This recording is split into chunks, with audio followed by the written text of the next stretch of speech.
We actually did that perfectly. Yeah, that was crazy.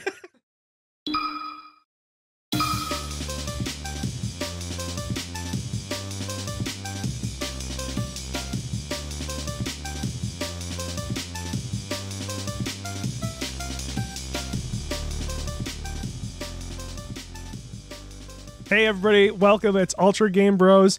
You are watching or listening to episode 2 of our 3-part series in which Ben and I dissect the Resident Evil series. And Piece by piece. We are on to the big Cajone, the one that changed both of our lives in gaming and most of the gaming landscape, Resident Evil 4. The only one that gets its own episode. Yes, so that should tell you a little bit how we feel about this game. Ben, would you say that your relationship with Resident Evil 4 is more than just a video game? Yes, but to begin, it's my favorite video game of all time. It was my first tattoo I ever got for the Los Illuminados. It changed the way I look at games as a whole. Yeah. It has become a part of my life at this point, of how much time I've spent talking about this game, collecting for this game, just speedrunning this game as much as I can from 2000. I think I got the game in 2007, which is crazy. First time I actually purchased it, which was from GameStop on the PS2 for $19. I still have the receipt for that. Oh, that's awesome. That the first time I played that, it just totally, I looked at video games completely differently from then on. That it's the same way I think of BioShock, that totally changed how I look at storytelling in video games, of what a game can do with a narrative. Where Resident Evil 4, I look at what gameplay can be and replay value and just what kind of experience a game can bring to you. It might be difficult to frame this for individuals that didn't play it at the time we did or when it came out, because it's very easy.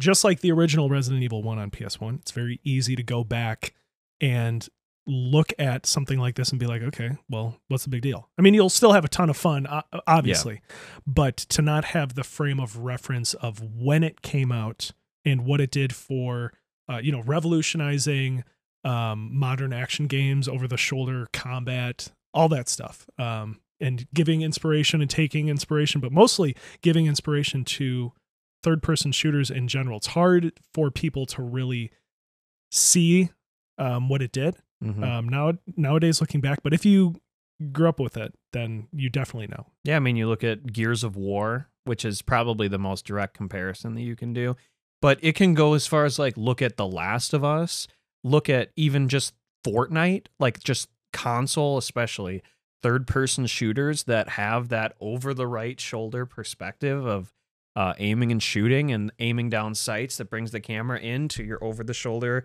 whether it be with a laser or with crosshairs or whatever. It all, even though some games did it before, like you can go back to the earlier 2000s, like Shell Shock, Nom 87, and like Kill Switch, and weird games like that. But Resident Evil 4 was the first one on console especially that just pulled it all together and did it in such like the tightest, most perfect feeling game that even later games in the franchise, especially RE5, can't replicate. Right. Even though it's functionally the same, Resident Evil 4 and 5, they're functionally the same type of game, but playing them, they feel completely different. They could not feel more polar.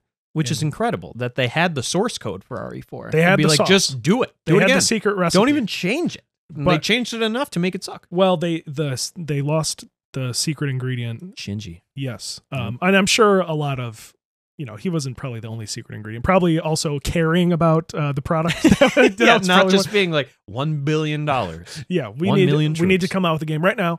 $1 billion, inject Chris full of steroids, make him Action Man, and then we got it. They had 3 years between 4 and 5. It's incredible. I mean, they spent all the money on the graphics, but we're not talking about RE5. No more RE5. I don't want to talk about that anyway. That's next episode. Okay. Don't worry. We'll talk about that for at least 10 minutes. Right. On that one. So we briefly mentioned before how we kind of became buddies in the first place, and it was over this game, staying up late and watching speedruns for this game. I might have talked about this on the last episode, but I'll briefly touch it. My neighbor grew up, obviously next door to me, And What? I know he had Resident Evil and Resident Evil 4. I believe I played Resident Evil 1 first, which was the scariest experience of my life at that point on a CRT, 6 feet in the air, staring up at it without a memory card. But when he moved his gaming setup to the basement, he got Resident Evil 4. And the first time I saw it was at the Lake Monster boss. And just watching that and being like, especially at the time, this was probably the craziest thing you've ever seen in your life. It had to be 2006, probably. So I didn't have a 360, so I was still in that PS2, GameCube, Xbox era, and I didn't grow up with a GameCube. So seeing just like this totally like far beyond anything I'd ever seen as far as just incredible like game design and graphics and like just fun gameplay of watching him play that scene of being like, this is amazing. So I got my parents to go out to the mall. We bought it, and I got to the water room in the castle, and I'm like, this game's impossible. It's awesome, but I can't beat it. And then I got the Wii edition, and that's the one I started running over and over again. So you hadn't beaten it until the Wii version. Mm-hmm. And then I went back into the PS2 one later. But my first playthrough ended at the, because I mean, keep in mind, I'm like 10. Right. So I'm a little idiot kid, but I was stuck at the water room, but I still loved it. Did you get it at EB Games? GameStop. In the mall by the food court. Yeah. Oh, I didn't know GameStop was there. Yeah, because I remember EB Game, or no, not EB Games. It was always GameStop. KB Toys is what I was thinking of. Oh, definitely not in there. They used to be there, but they sold games too. I remember buying games at Toys R Us too. Yes. Those were the days. Yeah, that was a magical experience. My I like telling this story. My upbringing with Resident Evil 4 was a little messianic in that I was able to spread the word, spread the gospel of Resident Evil 4 to everybody I knew, to better their lives, because it just makes everybody's lives better. You're like a Jehovah's Witness, right? Of except third-person shooter horror. Except games. when I knocked on their door, they actually said, "Sure, come on in." Like, did you have a GameCube? All right, come on. You got that GameCube exclusive game? Brandon, my oldest brother, came home with Resident Evil 4 on the Wii. Said, "This is the high-rated game or whatever, highest-rated game of last year or something." So this must have been 2007 or 2008. I think 2007, summer of 2007. And my older brothers are trying it, and whatever. Brandon didn't really care. Mitch tried it, got too scared. I thought he wasn't afraid. Yes. Well, he was afraid at the time, but now he likes playing horror games more. The Wiimote and nunchuck fall to the floor, and little me in my diaper, I crawl over there. It's glowing and hovering and rotating. Yes. I picked it up and it changed my life. And I don't mean that hyperbolically, like it really did, because it did to me too. At that point, I didn't really like Call of Duty or like shooter games that much. So this being a gun game, as I would refer to it, or a horror game, because I didn't like horror movies either.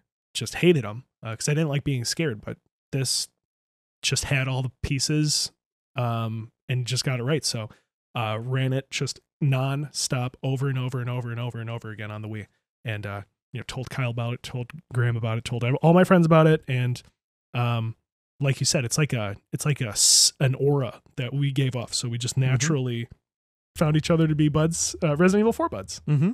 And it's like Resident Evil 4, for being such a single player game, has such a community aspect to it of like, it's just, there's so much to talk about. There's an infinite amount of topics, from what it inspired to down to the granular, like where are all the butterfly lamps in the game kind of conversations that are like, just so you could talk about it endlessly, and it can create friendships like it did for us. Yes.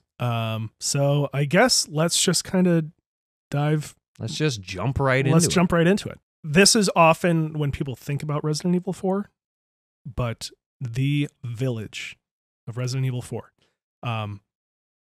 probably the best designed action adventure bite-sized area ever. And how it introduces you to the game's concepts, the story, the first Giganto, not the chainsaw. Yes, I was going to say Giganto just because of the area, but El Gigante is a character in the game, so I don't want to confuse him. But I was going to say, I'm like, I don't recall him being there. But sure. No, and it's kind of crazy because that first encounter with Dr. Salvador, the Chainsaw Man, PhD, is probably one of the more difficult parts of the game. So it's kind of like a checkpoint where it's like, you got to be able to get past this to be able to play the rest of Resident Evil 4. I wonder if in the development of that game, which there's so much talk about the development of the game too, with all of the different versions that were scrapped with, I would have loved to have seen the Hookman version, especially, which was basically more a classic survival horror aspect of it.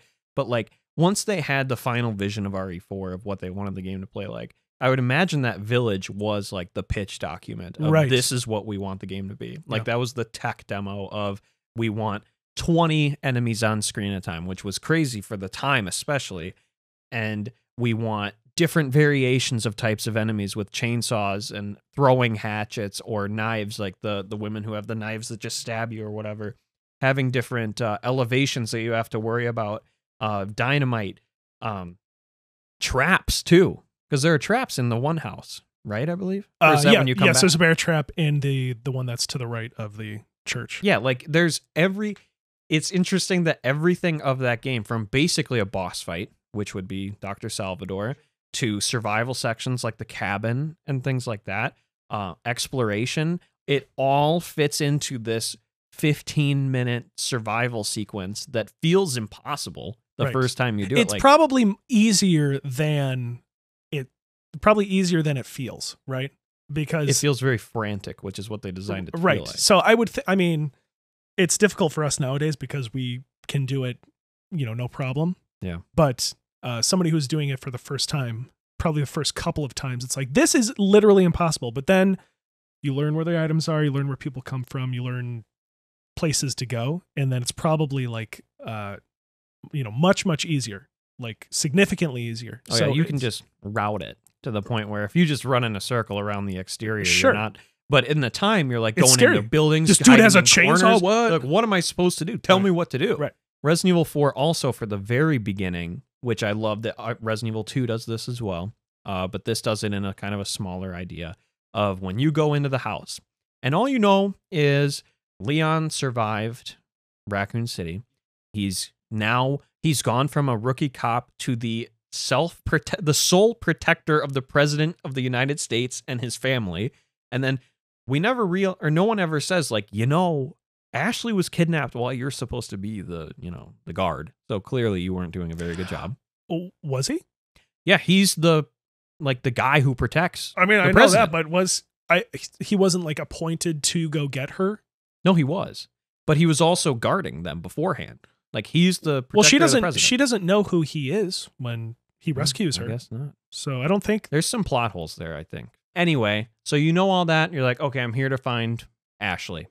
And then you go into the house, and it's just this guy. And you're like, oh, it's just some guy here. It's not a zombie. It's not any kind of mutated crazy thing. And then immediately, he just pulls an axe out on you. There is not a prompt on screen of how to aim down the sight. And video games nowadays would never let you not know. Yes. Like my favorite example of recent is Warhammer 40K Space Marine 2, where it's just like, the first 10 minutes are like, press X to do this, and then press X and A to do this. Every like, step. Oh my God. Every step. Like, let me figure it out. Yeah. No sense of discovery. I can press. Yeah. Like, and that takes you out of the experience too, when like you're just in it. Mm-hmm. And if you see HUD elements or the game talking to you, that makes it less scary. It takes you out of your little, scary experience that you're stuck in.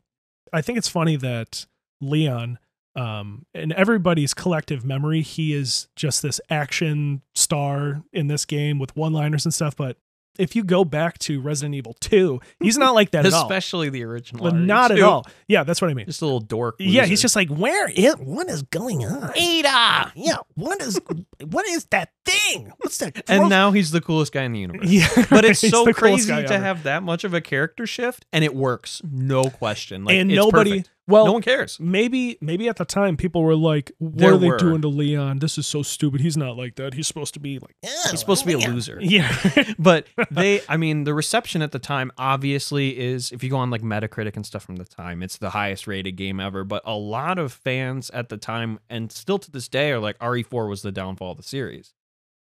And it's like, it definitely steps away from the horror, for sure. But like, at that point, we had 1 through 3, Code Veronica, 0, And then all of the other games like Dead Aim and Outbreak, Outbreak File 2, all these experiences in the fixed camera, except for Dead Aim, fixed camera style, eventually they did have to evolve. Right. And I think as far as an evolution, this is the best a franchise has ever done at totally. Sure. The only other comparison would be like God of War in a way of totally reinventing itself, keeping its canon and becoming a modern game. I would argue that Resident Evil 4 does a better job of being the same kind of game than God of War Remake. Well, God of War 2018 does.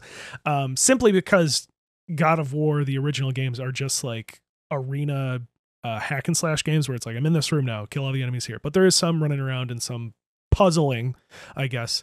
Whereas God of War 2018 is just open. You know, the only roots it really has is that it's still a hardcore action game. Whereas Resident Evil 4 is still a survival horror game. Like, for example, you can ruin the game. You can ruin a save file for yourself. If you delete all your ammo and all of your healing items, it's basically game over. Unless you're, super good and can figure it out with 10 bullets, which is possible. But for most players, you can ruin a game for yourself if you don't survive, like the game is asking you. That is one thing I want to talk about was the dynamic difficulty system in RE4. Yeah. That is basically how you're doing dictates how many enemies are thrown at you, the type of ammo that's given to you, how much money is given to you, what is in crates, and things like that, so that trying to make what you just said not happen, unless you're just terrible or you're doing it on purpose, like discarding That's what ammo. I'm saying. Like, it's but possible. The game does its best to be like, okay, this player is using the Red 9 all the time. Let's give them mainly Red 9 ammo instead of giving them mine thrower ammo for a gun they don't have. Like, the game is super adaptive. But it doesn't tell you that play. it is. And you have no idea. Like, it's all from like developer diaries and things like that to explain that is how the game works, to make it doable for most players, even though 10-year-old me could not get past the water room. I could not do it, which is called the water hall, I think so. In the remake. So it's canonically partially the water room. It is a water room. It is very water-ridden. It is the most water-ridden room other than the Swamp Monster Man.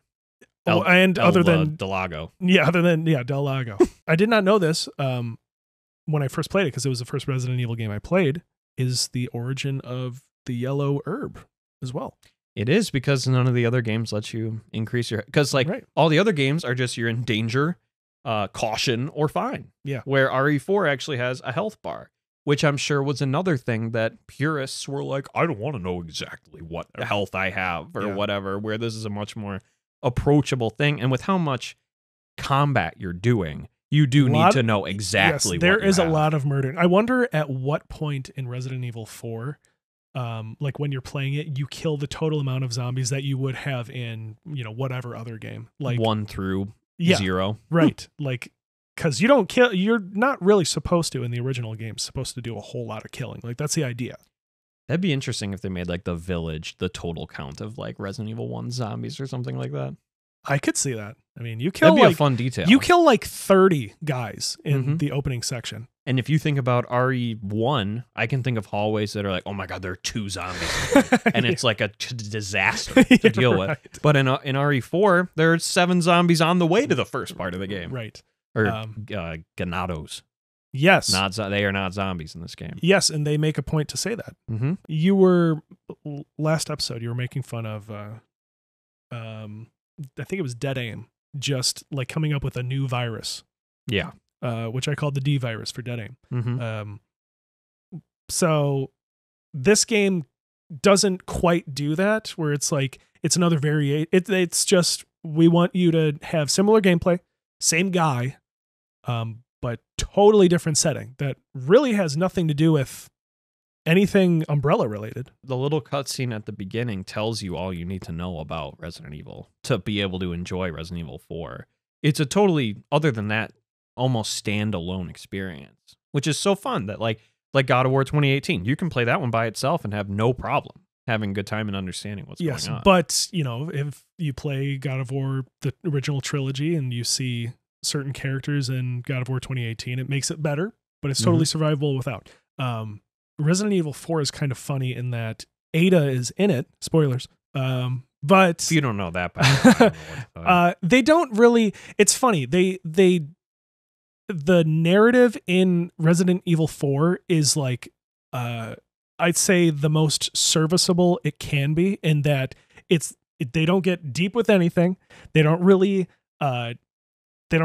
pull back on, exploring certain. It just is what it is. Yeah. So like you would think, Leon would say to Ada, like, well, he does a little bit. He's like, how are you alive or whatever? And she's like, maybe another time. But it's like, wait, hang on a second. Like, There's a lot of questions. Didn't you like fall into a giant pit and like a never end? Yes, and then the city got nuked. Yeah, right. So how the city got nuked after the lab exploded. Right. There's like multiple levels right. of destruction. Right. Maybe she had a rope. I don't know. So she had the gun from RE4. That's right. Maybe she did. So maybe that's why that's in there. So there's just funny things like that. But they're like, let's just have Ada in there, whatever. When they first meet in the castle, moving way forward for a second, he does say, like, it's true, you working with Wesker. Yeah. So he knows that she's alive. He had to have known that she's still alive somehow. Because he doesn't even know who Wesker is in RE2. Oh, right. Yeah. So, and he never meets Wesker ever in the franchise, by the way. Maybe Hunnigan says something on the phone where she's like, Wesker's a bad guy. Wesker isn't even mentioned until you play as Ada, except right. for that one scene. Yeah, like Hunnigan never mentions Wesker at all. So I don't know how he knows. I don't know. I think it implies that he knew she was alive somehow. Maybe he played Resident Evil 2. He played RE3. Saw her zip line away out of the helicopter. in the background. Maybe she was attached to the helicopter in the end of Resident Evil 3. That's what I'm saying. Okay. Yeah, so that's the answer. Okay, good. I'm glad we got to that. I love the little optional things. The medallions. Yeah, so there's you can rescue Doggo in the very beginning of the game too. Mm-hmm. Yeah, it's just cool that you can interact, and then he'll help you out with the boss fight later. Mm-hmm. There's so much just like little detail stuff like that. But I think that's the only one that's RE3 style. Live selection. Save dog. Save dog or let dog starve to death. Yeah. Your choice. Yeah, the choice is yours. Having stuff like the medallions to get a free gun that you could just sell because you don't need the Punisher. Yes, what an idiot the merchant is to be like, there you go, stranger, here's your free gun. And then you're like, thanks, will you give me $20,000 for this? And he's like, stranger. Of course. That's a weapon. It's crazy. They probably should have made that $0 so you don't do that and it forces you to use it. But I want 20. But since in RE4 original, because the remake has this, there's no storage.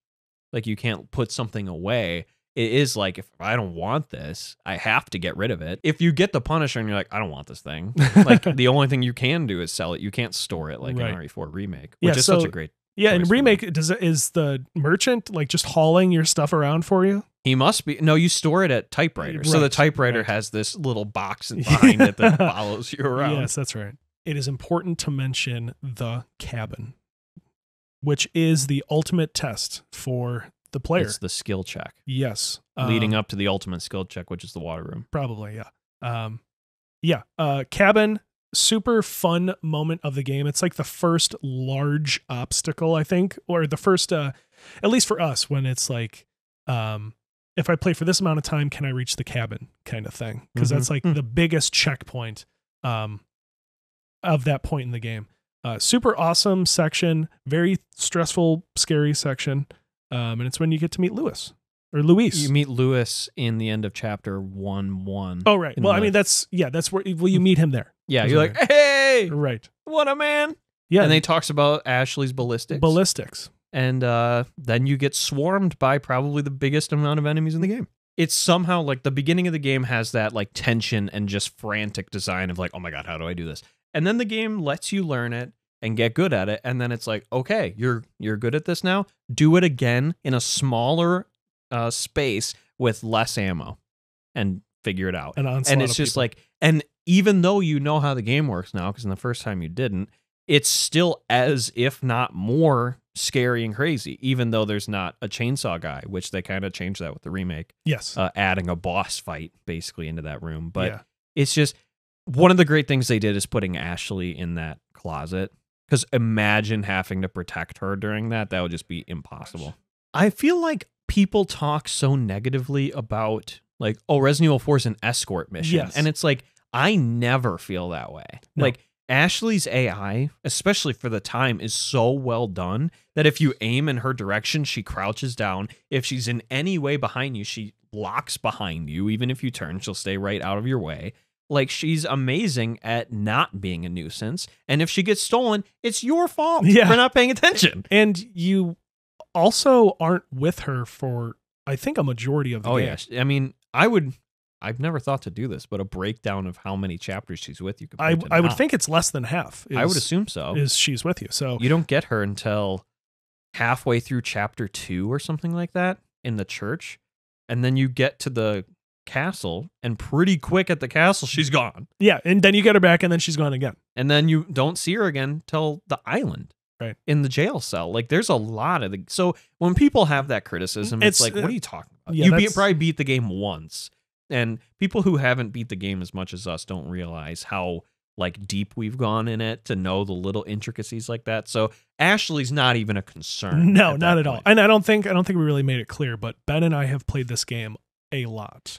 When people say like, "Oh, I beat a game 100 times," I think I could legitimately say I beat it at least 50 times. Like, I agree. I could safely guess that. Yeah, and which is insane. And it's designed in, maybe with the Shinji isms in it, just like Resident Evil 1 or Resident Evil 1 Remake. It's designed to be, over and over again, or I want to do it one more time and try and do it quicker or do this different route. This is the exact same. You can't really do different routes with this, but the enjoyment of running it back again, like beating it more than once, or at least starting a new game in a single day, or just beating a game over and over again on the same save file, because it tells you how many times you've beaten the game on the right side. So it was made with that intention in mind. And like I said, when I started this game on the Wii, I must have beaten it like 10 or 15 times that summer that I first started it. So my goal on multiple consoles was to have all 20 save slots,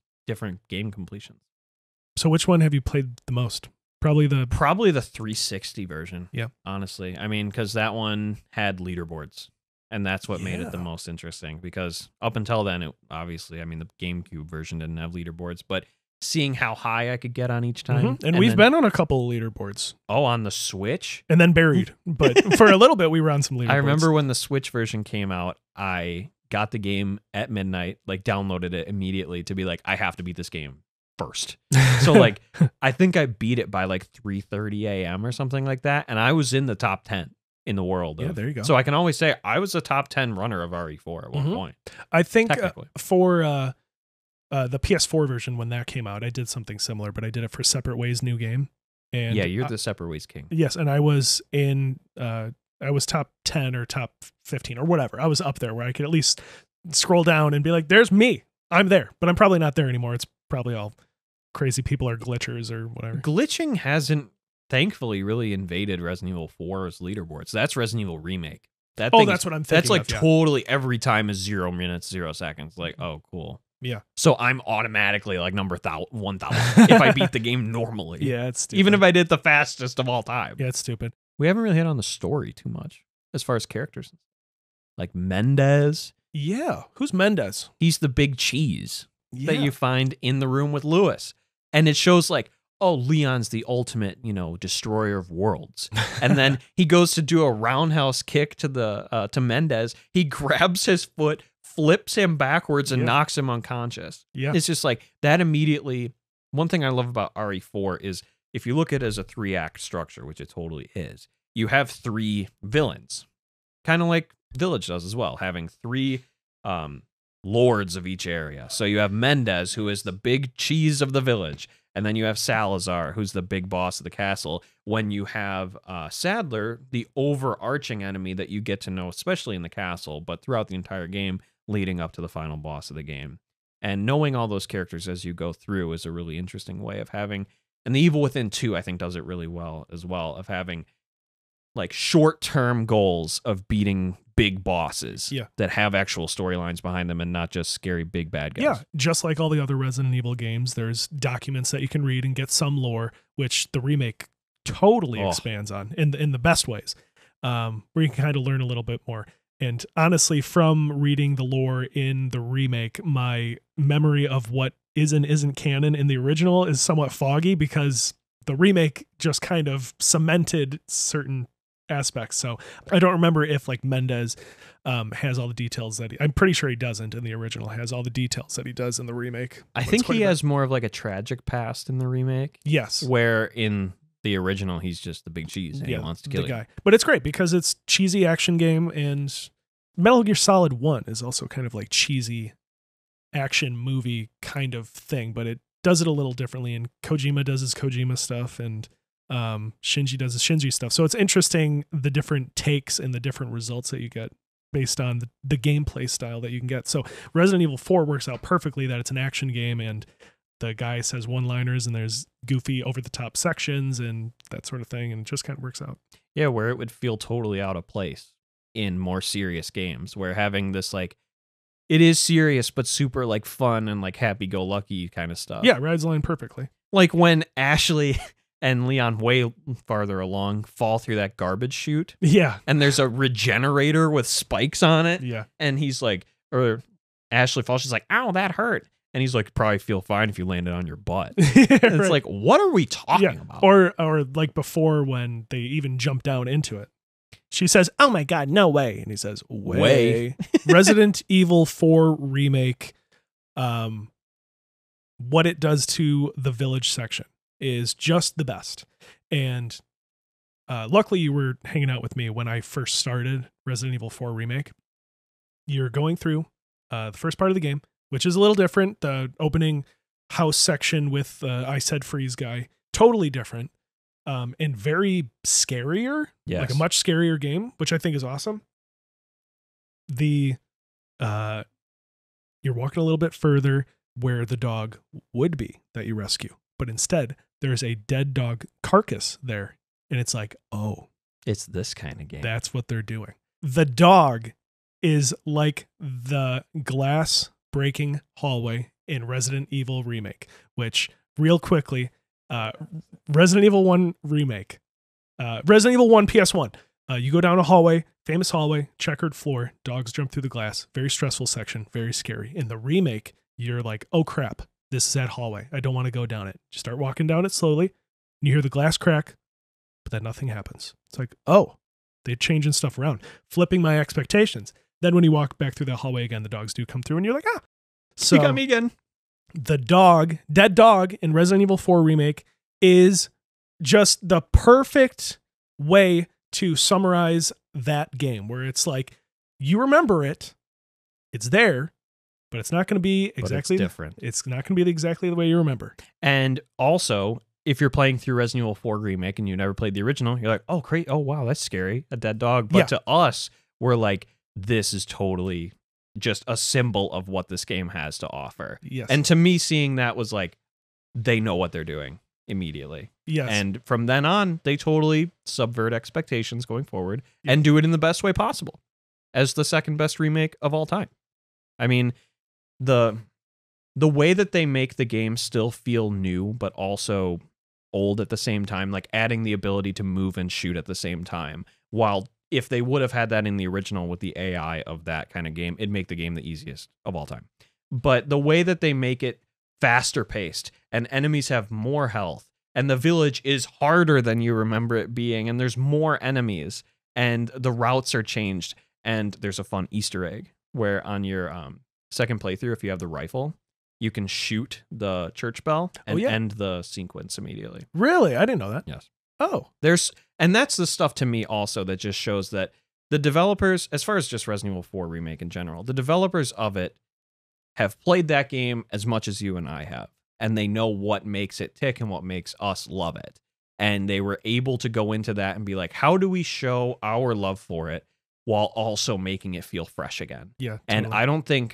I would even say it might be better at doing that than the remake of 1, as far as changing so much. Yes, but they had much more to work with. Oh, yeah. Going from Resident Evil 4 to 4 Remake rather than 1 to 1 Remake had much more to work with, much more to play with. One thing I want to say before we get too much further is that when they announced Resident Evil 4 Remake, was seething loathing. I don't want this game. Yes, don't want no game. Yeah, I'd rather have no game than a bad game. Didn't want him to touch it. And I'm of the mindset that you should really only remake games that need it, but totally was proven wrong in this case, where it's like, if they do it right and bring something of value, then it's totally worth it. Like there is reason to do it. So I was really expecting just like, this game's stupid, I don't want it to exist, and then they come out with it and it's got all the accolades, and I play it and then it's awesome. I remember looking at reviews before it came out and seeing like just 10 out of 10 like straight down the list and being like, oh my god, they actually did it. Yeah, and you know what's funny is if you were to say Resident Evil 4, the original, is my favorite game ever, I'd be like, you're right, you're totally right. If you were to say Resident Evil 2022 or 3? 2? No, it's 3. Resident Evil 4 Remake is my favorite game ever, I'd say, yeah, you're right. Yeah, it's like where Resident Evil 3, if someone were like, should I play the original or the remake? I'd be like, play the original. Yeah, like, sure. The remake is fun, but, play the original. Where 4, it's like, do you want the, historical significance of the original while it's also amazing and holds up very well? Or do you just want a more modern experience? You're not wrong picking. If you're going to play one, you're not wrong picking either one. Right. I mean, Resident Evil 4 is my favorite game of all time, but Resident Evil 4 Remake is like my 11th favorite game of all time. Like, they are on the same quality level, and it's so impressive. With the dog being dead in the beginning, but you eventually find the dog. Yeah, they bring it back. Yes. They knew they couldn't do that. Yes. that would be crazy. El Gigante would not be the same. No, it'd be just too hard. Also, a lot of the game got a makeover visually that fits the narrative. Like, El Gigante looks crazy different. Mm-hmm. And like they give more context to like what that is. Like, there's like a giant skull in the church this time around, an El Gigante skull. Mm-hmm. And they're like, okay, well, just giving like little sprinkles of like more flavor to the game. Whereas before we were like, okay, well, yeah, of course it's El Gigante. There he is. But he's the bad guy right for now. But in the remake, it's like, oh, like this is a real living society where they were doing weird stuff, and the castle had this relationship with the villagers where they exchanged goods and did this, and there was the Plagas underneath the castle, and then this happened, and they did testing and all that stuff. Just gave flavor where I didn't think that the original needed it, but it's like, oh yeah, like if you do it right, you can really make it better.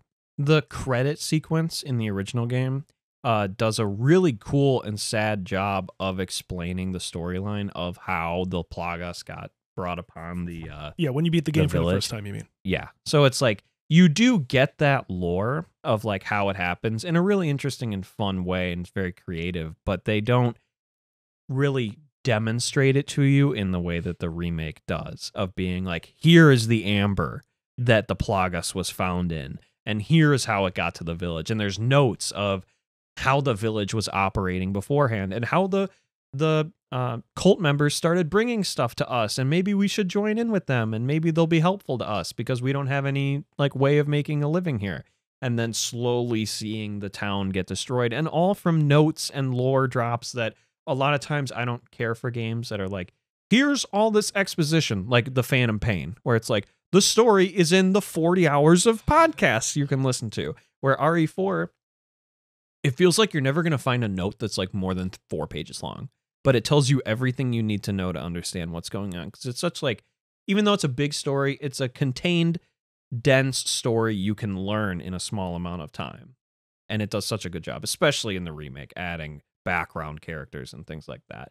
One thing I want to mention is how areas are delightfully reversed. Oh my God, yeah. There's several sections of the game actually for no reason, because it wouldn't make any difference to a new player. But to go the extra mile for you and me, you get to the canyon section, but instead of coming from this part, you come from this part and you play it backwards. There's just several sections in the game where you play them backwards, and it doesn't make any difference to anybody else except for you and me, and that just cemented like how much they put into it and went the extra mile for us. So it's just awesome to experience sections like that. on their head, because in my brain, whenever I would play Resident Evil 4 for the 800th time, I would think like there should be like a mirror mode or like a backwards mode or something like that, where like you just play the game in reverse order for whatever item reason. arrange mode. Yeah, something like that. So it's just awesome to see that. I love how in the original, after you do the cabin, you hit the lever, go left or right. In the remake, there's no lever. You just go through the door, and you have to do kind of a remixed section of the double chainsaw sequence. Yeah. Yes. I don't know. Is the El Gigante Canyon thing? I don't think that part is in the game. No, that is missing. Right. So one of the very few things that's that why is it not sucks. there. No, and that's fine, because you fighting another one of those creatures so quickly after the other isn't necessary. Yeah. And besides, the chainsaw section in the remake is crazy anyway, just like in the original. And in the original, if you have a choice between the chainsaw section and the El Gigante, you do the El Gigante one every time, because it's you quicker can just and shoot easier. the chains from the door and just run straight through, and he never catches you. Right, it's quicker and easier. So they're like, no, you have to do the scary one. Yeah, And so it's like, no, I just want to shoot the chains. Yeah, please don't make me do it. Wait. Another thing I love is the Mendez fight in the remake. And I love the Mendez fight in the original, but the remake does it in such a crazy cinematic way of him always basically staying on the one side once you shoot his legs off. And well, in the original, it's like the building's always on fire, which is fun, but it's like it doesn't get progressively more crazy as the fight goes on. Where in the remake, it's like the building is collapsing around you while Mendez is throwing like steel girders at you. Yeah, and it also forces the fight to be longer in the remake, because in the original, you just blast him a few times, legs fall off immediately into the fight. And then he goes into the swinging section where you can just pop him from any angle in the cabin or the barn that you're in to kill him. Whereas in the remake, it kind of forces you to do a little dance and avoid the girders that he's throwing at you or whatever. And you can definitely cheese the big cheese in the original by just going up the ladder, shoot him, jump down. Yeah. And then he comes back down. Then you go back up the ladder and shoot him. Yeah, you do get punished in the remake for trying to not do what the game wants you to do. Yeah, they know, because there's 20 years of playtesting for the original for them to be like, this was the strategy. We will not let that work anymore. Just so many fun little like ways to mess with the people who know what they're doing, because a new player might not try these like little cheesy methods. But us being like, okay, I know the trick. Yeah. I've been here before. Slow I know down, Mendez game. does I know this. what I'm doing. And the game's like, doesn't work anymore. Try a new way. Something that I think cannot be ignored. It needs to be mentioned. Well, it could be. And this is partially why I don't 100% love Breath of the Wild either, is because I don't like some narrative stuff or lack thereof. But also, Breath of the Wild American or English voice acting is horrible. Same thing with Actually, I wouldn't know with Tears of the Kingdom because I played in Japanese because I couldn't take it. I don't know what happened in that game. Yeah. I didn't understand it. So Resident Evil 4 Remake does mostly a fantastic job. Leon is amazing. Ashley's amazing. Ashley is also amazing. Salazar is great. Mendez is great. Sadler's fine. You're jumping around from some important people. Lewis. Lewis is good. He's got the best glow up, I think, of any character. But the villagers sound really good. Ada Wang. And Krauser. Yeah, Ada Wong. Extremely bad. And I think this has to do with the fact that the voice actress is not in a voice actors guild or like a union based. Yeah, and Japanese company, and they don't like that and blah blah blah, whatever. So because she was great in RE2. That's what I was saying. Yeah, so she's in that actress was in a union, and they're like, well, we don't want to pay you $10 extra. Yeah, because Leon, I forget his name. It's like something Anastopoulos or something like that. Some Canadian. That he is the same pretty much everyone who was in RE2 is the same RE4 actor, but we did get the Ada from Resident Evil Welcome to Raccoon City instead. Which had a cameo for 10 seconds at the end of that movie, and it was awesome. So, and that really affects my enjoyment. Now, replaying the game, I'll eventually skip some cutscenes. I think the next time I play it, I'll watch the cutscenes just because it's been a while. But Yeah. So it's not immediately a hindrance, but I mean, it is part of the game and it is bad. You still have to do separate ways. Yes, I know. Which is all Ada. And I'm very excited for that. But maybe I'll play that in Japanese. Krauser, I have no idea why they did Terrible. What? Who? Long why? time no see, Leon. And so like crazy. even the background of Krauser is so lame. Like when you go to his we're jumping all over, but like when you go to his tent later and there's just a picture of Leon with an X drawn on, I'm like, what is this stupidity? Like I know the game's over the top, which I love, but this is just stupid. He draws an evil mustache and devil horns on you. Stupid He just idiot. rips the guy. paper in half and leaves it on the table. For you to see. It's all part of the game, No. Leon. But yeah, just so dumb. When they did so great with the other characters, it's surprising that like through QA, like they're like, wow, that Leon and Lewis Ashley is and Lewis, amazing. they did such a great job. And then they're like, so what do you think about Ada? And they're like, We gotta go. Time's up. yeah, she's great. Anyway, I gotta go. Bye. So it's weird that she like there's in I think Sadler too is also kind of a strange choice because he's supposed to be a Spanish, wizard man too, but he's got an American voice as well. So I don't know if that's Yeah. I don't know. I don't know. So anyway, I just thought a it was fine. It's like, even though Sadler's the main villain, he's not Sadler, like yeah. the biggest important character. no. Well, I mean, they do a good job of upgrading him for the remake. So when we get to the end of the island section, we can talk about that because I love what they did with him.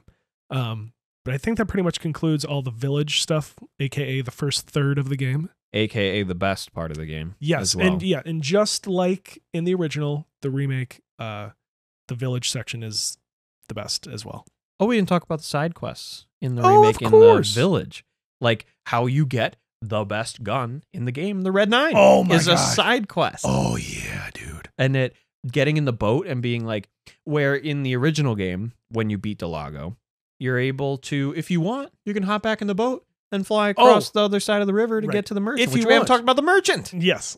And the original game, the only thing that I always said was like, it would be cool if, because you're given the freedom to go back on the boat, but there's no reason to other than to go to the merchant. There's Mhm. no reason to go around. But it's like, you can go back to the beginning part of the village. That's so cool. I wish they put something there. Remake, it's like the devs, they know. They were like, oh, we got you, dude. We're gonna open this thing wide up. And they did the best thing they could have, where you can explore around and there's other stuff to do and there's new areas to explore. Yeah, you have a new key that you can use right. that is only usable at night because of when Yeah. you get it. Yeah. You're able to go do the chicken side quest where you get the golden eggs from over there. Yes, yeah, lots of fun stuff. You get the Red 9 from the boat in the middle of the lake. Biggest surprise ever playing the remake because normally you just buy the Red 9. You have to buy the Red 9 every time you play the game. And then that's your gun for the rest of the game. Yes. Best gun in any video game of all time is the Red 9 in Resident Evil 4. Resident Evil 4 remake, they know. They know. are us. Yes, they know that it's like, it's the coolest gun. It sounds the coolest, shoots the coolest. It's got a little stock. It's awesome. Everybody loves it. Everybody does it every time.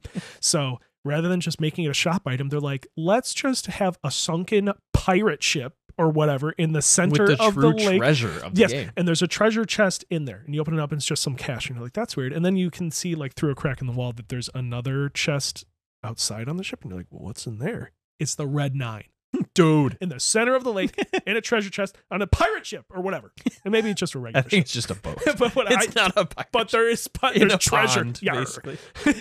Right, yar, we're stuck in a lake. Yar. Just the best that it's in there. They know, they're like, it's the best gun ever of all time in any media. So they give it the Let me the bring it royal. back. They give it the royal treatment. Oh, yeah. And adding stealth as well in the night sequence there, where you're able to sneak up and knife people, where they do that in the beginning of the game too, with like the tutorial for that, because they do tutorialize stealth. But once you go back at night to the village, like they really incentivize you to be quiet because you're actually like covered by the darkness to be able to explore. Another thing that the remake changes is they add the cowhead enemies, Yes. which are freaking awesome. And they're like They're scary. chainsaw enemies basically, but with a different weapon as far Yes, as their so- health pool and how insane they are. Yes, which is a great that's a great addition because you have the regular Ganado, you have the variants where the stuff pops out of their head, but you just have the regular Ganado, and then you have Dr. Salvador Chainsaw Man. And that's really it. When you get to the castle, there's some upgraded enemies and they physically gain height and they get a little stronger, but that's it. So smartly, they're like, well, let's have an in-between kind of guy that has, he's not as much health, or maybe he does have as much health as Dr. Salvador Chainsaw Man. But he's just a different enemy type that's big. So it's a great addition. And I love that they put him in. And when you fight him in the cabin is quite the crazy. Quite the curveball they throw into that fight. I haven't, other than like going for trophies and stuff, I haven't played the game on anything below hardcore. I mean, that might be a flex. I don't know. But wow. Doing that section, when he comes in, it's like, this is insane. Yeah. Like, because I was worried going into the game with the remake, like, I am the Resident Evil 4 king. And you're my peasant, Resident Evil 4 follower. Yes, like, but like, I know everything about this game, even where the butterfly lamps are. That if I go in and know everything, like, am I gonna have fun with this? And it's like, it's ridiculous. Even if you know everything, first of all, they play with that, and they're like, "Oh, you think you know? No, you don't." And also, it's harder than the original game is. Yes. So even though I know like the general like structure of the game, it destroyed me. It's such a treat. Yeah, and I love you mentioned that when you think you know but you don't know, they do things. I forget any particular instance, but I know they do things where it's like, oh, I know that when I get to this room, I go around this corner, I do this or whatever. But then they change it, and then there's like a guy behind you that slaps your ass or something, because they know the not speed running things, but just like fast Resident Evil player guy, Resident Evil 4 player knows where the stuff is, and then they change what's in the box, or they put an enemy where you think there would be a healing item or whatever. They do stuff like that, which is just the best. And how they play with the first time that you meet the blind knife wielding enemies. With blade guys? The blade guys? Yeah. Oh, they have a name. Scary guy. I think that's it. The first time you fight him is you're just walking on in a hallway that's made of wood. You fall down and you turn your light on and he's just in your face. Right there. And like someone who hasn't played the game be like, what is that? But we're like, oh my God. Yes, like like there's no build up to fighting him. He's just right in front of you now. It's so awesome how they're able to just like still surprise you with the same content. Like, you know all this stuff already, but they rearrange it in such a new way that feels new. They were developing 4 Remake from the end of 2. So Resident Evil 4 Remake was developed around 4, maybe 5 years, where RE3 was like the Capcom B team with a outsourced company that put together RE3. So RE4 really got all the love and attention from Capcom, Dev Team A. Deservedly. And it does. And we'll see if they happen with RE5 as well. But maybe they outsource that one. If they remake, it's honestly what I think should be done. We can speculate more on this in the next episode, but just dump the canon entirely for 5 and 6. If they did a reboot. completely different game and called it RE5, that would be the way to do it. Yes. Like, it's Chris, no Sheva, and a lot of people have nostalgia for 5 of being like, I played through that with my brother. Yeah, right. But like, that player isn't the person that's gonna go buy that game. Right. Like, they'll be like, oh yeah, I remember that. Where me, it's like, no Sheva, no like nonsensical, or just insanity. have her be a character, have her be the merchant or something. But what I'm thinking is more of just entirely like it's has nothing to do with anything that 5 and 6 had to do with. I'd be fine with 5 having the same structure. Like the same general storyline, same idea, but totally different game. Yeah. Like as far like it can take place in Africa and things like that, but beyond that, completely different. And change the second half of the game, Control Alt Delete and start over. Well, that's then like what do they do with 6? You know, they can't. I mean, I think they just say like, because 6 never gets referenced in 7 or Village. There's nothing of 6. They're just like, sorry. Yeah, 6 didn't happen. Why don't we just call 7 6 and Village 7? How do we get to the castle in Remake? I remember it's slightly different. In the original, you beat Mendez, you get his eyeball. Yes. And you use that as a key, or it's a retinal scanner. Right. And one thing that I like about that retinal scanner is that it's at normal human height. Yes, so but Mendez is like 10 feet tall. No, he holds it up like this. I'm pretty sure there's a butterfly lamp situation. I don't think he does. I think he does. Because that'd be a weird oversight on the developer's sake to be like, I'm telling. Show the clip.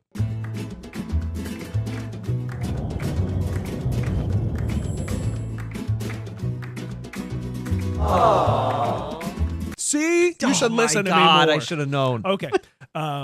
Yeah, so you beat Mendez. Then basically you run to the castle, and then a bunch of guys spawn behind you, and then the truck's coming at you. Or the truck tries to suicide bomb you. Yeah. And then after you shoot that guy, you get chased into the castle. That's what it is. Which is a really cool way of the game being like, you are done with the village. You are onto this, whatever this is, because you don't know who Salazar is at that point. You don't know anything. It's like, now you're just onto this totally new world. Yeah. How do you get there in the remake? I know there's something different. I'm trying to think of the Mendez fight, and then... So you fight the Mendez. Because there's no ski lift kind of thingy in the remake. I don't remember. I don't remember. We'll just have to play I it. beat the game like 5 times. One thing that I find hilarious, so if you're playing Resident Evil 4, the original, if you are walking backwards after the truck explodes, the guys won't pop out, but as soon as you turn around, then they all just pop out. Banano! Yeah. Also, where were they driving from? Think about the layout there. The drawbridge is the only That thing means that's they there. like open the gate. So they had it preloaded. So Mendez opened the gate for them, Yeah. and then they backed up all the way up to the gate and just sat there and waited. Unless that's some lore of Mendez lets a truck through that has stuff for the like produce for the castle. Maybe That's what, or they were just like, it'd be fun here, a truck. I think when he's like, in case Leon kills me, rips my eyeball out and uses it to try to get to the castle, you guys wait. Right. And if you look and it's not me walking up the way, you need to drive and run them over. It might be worth mentioning the kind of plot contrivance of if Leon has the Plagas in him, why they keep trying to kill that guy instead of tying him up or whatever.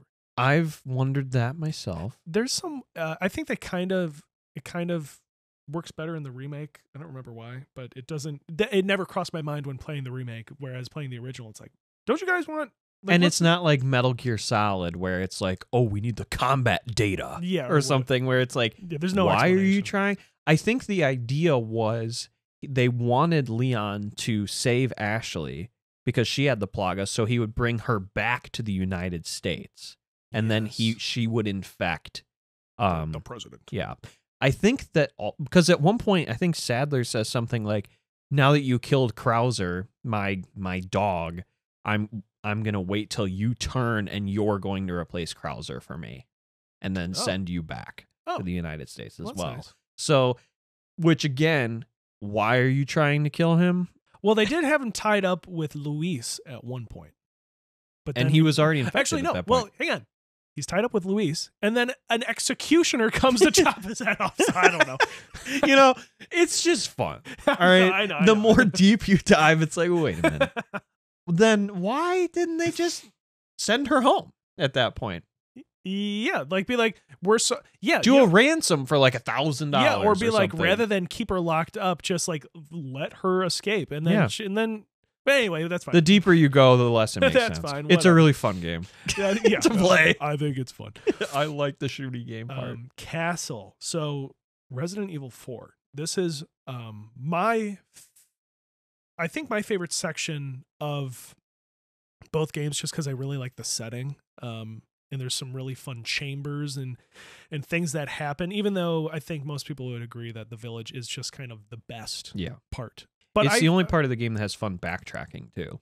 Yes. And like the side quests are like, go back and explore this thing. Yeah. Especially in the remake, where in the castle it is pretty linear. And then once we get to the island, that is completely linear. Right. But I still think that the castle, which they pay homage to in Village as well, very heavily. RE4 remember too. The part that you liked in this game as well, and it's not as good. No, but no, Castle is such a great fun part. This is where enemies get a little bit stronger, a little bit new enemy types, so you're not bored the whole time with the same enemies. Every section has different guys. the horror element at this point kind of starts to wane, which I think is smart because then they can lean more into over the top sequences or whatever, because you're going to stop being scared at the game at some point, right? Yeah. Whereas Because Leon's the ultimate. ultimate super soldier. Yes, he So can at do some anything. point, you're like, I can kill anything. It's like, okay, we'll try this. This is the part of the game where they introduced the spider Plagas, where when you Yes. shoot them and they pop out of their head. Yep. And I think this is where they introduced chompers. Yep. The ones. Because in the village, I think, I might be wrong, but I think it's just the bladed one. Yes. And Yeah, then it they is. introduced 2 more Plagas in that. And do they introduce a new one in the castle? Or not castle, the island? No, but in the remake, they introduce a popper that spits at you, I think. Or not spits at you. Yeah. Do they? No, that's not what it is. And in the remake, in the castle, they introduce one that lets them climb on the ceilings and swing around that way.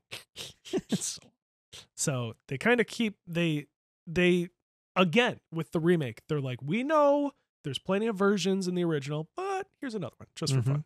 Just Yeah, for we can throw in our own little spin, and it's as good as the original or better. In the remake, they take the spidery ones that pop out, and they're not really spidery ones that pop out anymore, but they're just spidery things that attach to the backs of the people, and then they run at you all crazy, which again is another thing where it adds to the lore, because you wouldn't really think about it in the original, but it's like, why are there different things that pop out of people's heads? Wouldn't it just be the same thing? So in the remake, it is the same thing, whether it lets them climb on the ceilings or chomp you or slice you with a blade. Like, that's all versions of the same creature. But the bug, spidery one, it's like, why is that an entirely different thing? That can't be a different phase in the mutation of the thing. So it's a creature that, a insectoid version of the Plagas that I think lives underneath the castle or whatever. Yeah, because So it gives some lore to that's the Plagas that controls the minds of these infected villagers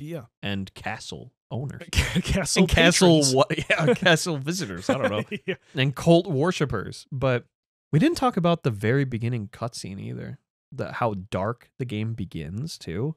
If you remember with the sacrifice that they do of there's like missing village, or there's missing like tourists from surrounding areas that they were taking and sacrificing in the remake. Yeah. And that's the first thing you see. Yeah, she's like, no, please no. And then you chop find her her off. body Yeah. later on in the village at night. Crazy. It is so like just going the darker route. Yeah, and with giving you RE4. some more flavor, where it's not just like an isolated incident, where it's like they are actively doing spooky things. Yeah, with they this are spooky haunted worshiping place. Sadler and the Plagas to try to sacrifice to it to eventually take over the whole world. We're gonna rule the world is their evil Twirls plan. their mustaches. But I mean, as far as kidnapping the president's daughter to try to get the United States president infected, that's a pretty good idea. I mean, Yeah, good that's idea. pretty awesome. Good idea, guys. And then using Krauser, who we meet in this section as well. What's hilarious is when you bump into Krauser for the first time, it's like, oh my God, it's Krauser. That's what Leon says. But you as the player, you're like, who is this guy? Yeah, any gamer in 2005 was like, and especially like a Resident Evil veteran at that point, they're like, wait, what? Yeah, and Krauser? and he's But if you completely played unique to Darkside this, Chronicles, which came out after. Yeah. Like, he's unique to this game. So it's kind of silly that, well, I mean, it's not silly, but it's funny that Leon has such a reaction. We're like, who are you? And it's like, they do a good job of like 20 seconds explaining who he is. right. It's like, okay, but and whatever. again, in the remake, in the very beginning, when 1998, I'll never forget it, that cutscene, they show some training with Krauser in that opening cutscene. So if you are one of the 4 people on the planet that have not played the original and you're playing the remake, you're like, oh my God, that was that guy. So then there is reason to be kind of surprised by that. If you remember 10 hours in. True. That is another thing. How compared to like a lot of the Resident Evil games, they're like 8 hours long. Resident Evil 4 is like 16 hours long. Yeah. And it feels the same length as some of the games that are 6 hours Time long. flies when you're having fun. Because it's just the best paced game ever. Like every chapter's an hour long. When I played the remake for the first time, if I had an hour, it's like I'm going to do one chapter, and it was like the same every time. Yep. And where Code Veronica is like 20 hours, And Resident Evil 6 is like 20 hours, Oh but my they God. feel like 100-hour long games. Dude, They're like these 6. grand odysseys of I was terribleness. like, why am I getting Grand Put that on the back of the box. Grand Odysseys of Terribleness. Yes. No. So castle section, that's when they introduce Scary Man, as we confirmed. That's what the bladed The blind scary man. Yeah, Scary Man is what he's called. That section where you fight him is so, in the remake, is so fantastic. It's fine. It's great in the original because it totally takes you off guard, and he's tied up against the wall, and the game is like, you need this item. He's got it around his neck, and there's a gigantic red lever next to him. Don't push it. Next to him, and you're like, oh God, I gotta pull the lever and let him out. So then you have a cute little fight down there. And if you're smart, you leave Ashley upstairs, but she can join you down there. Oh yeah, and she will join the ghosts of the castle too if she comes down there with you. Absolutely. In the remake, it's a totally different encounter, totally awesome, fall through the floor.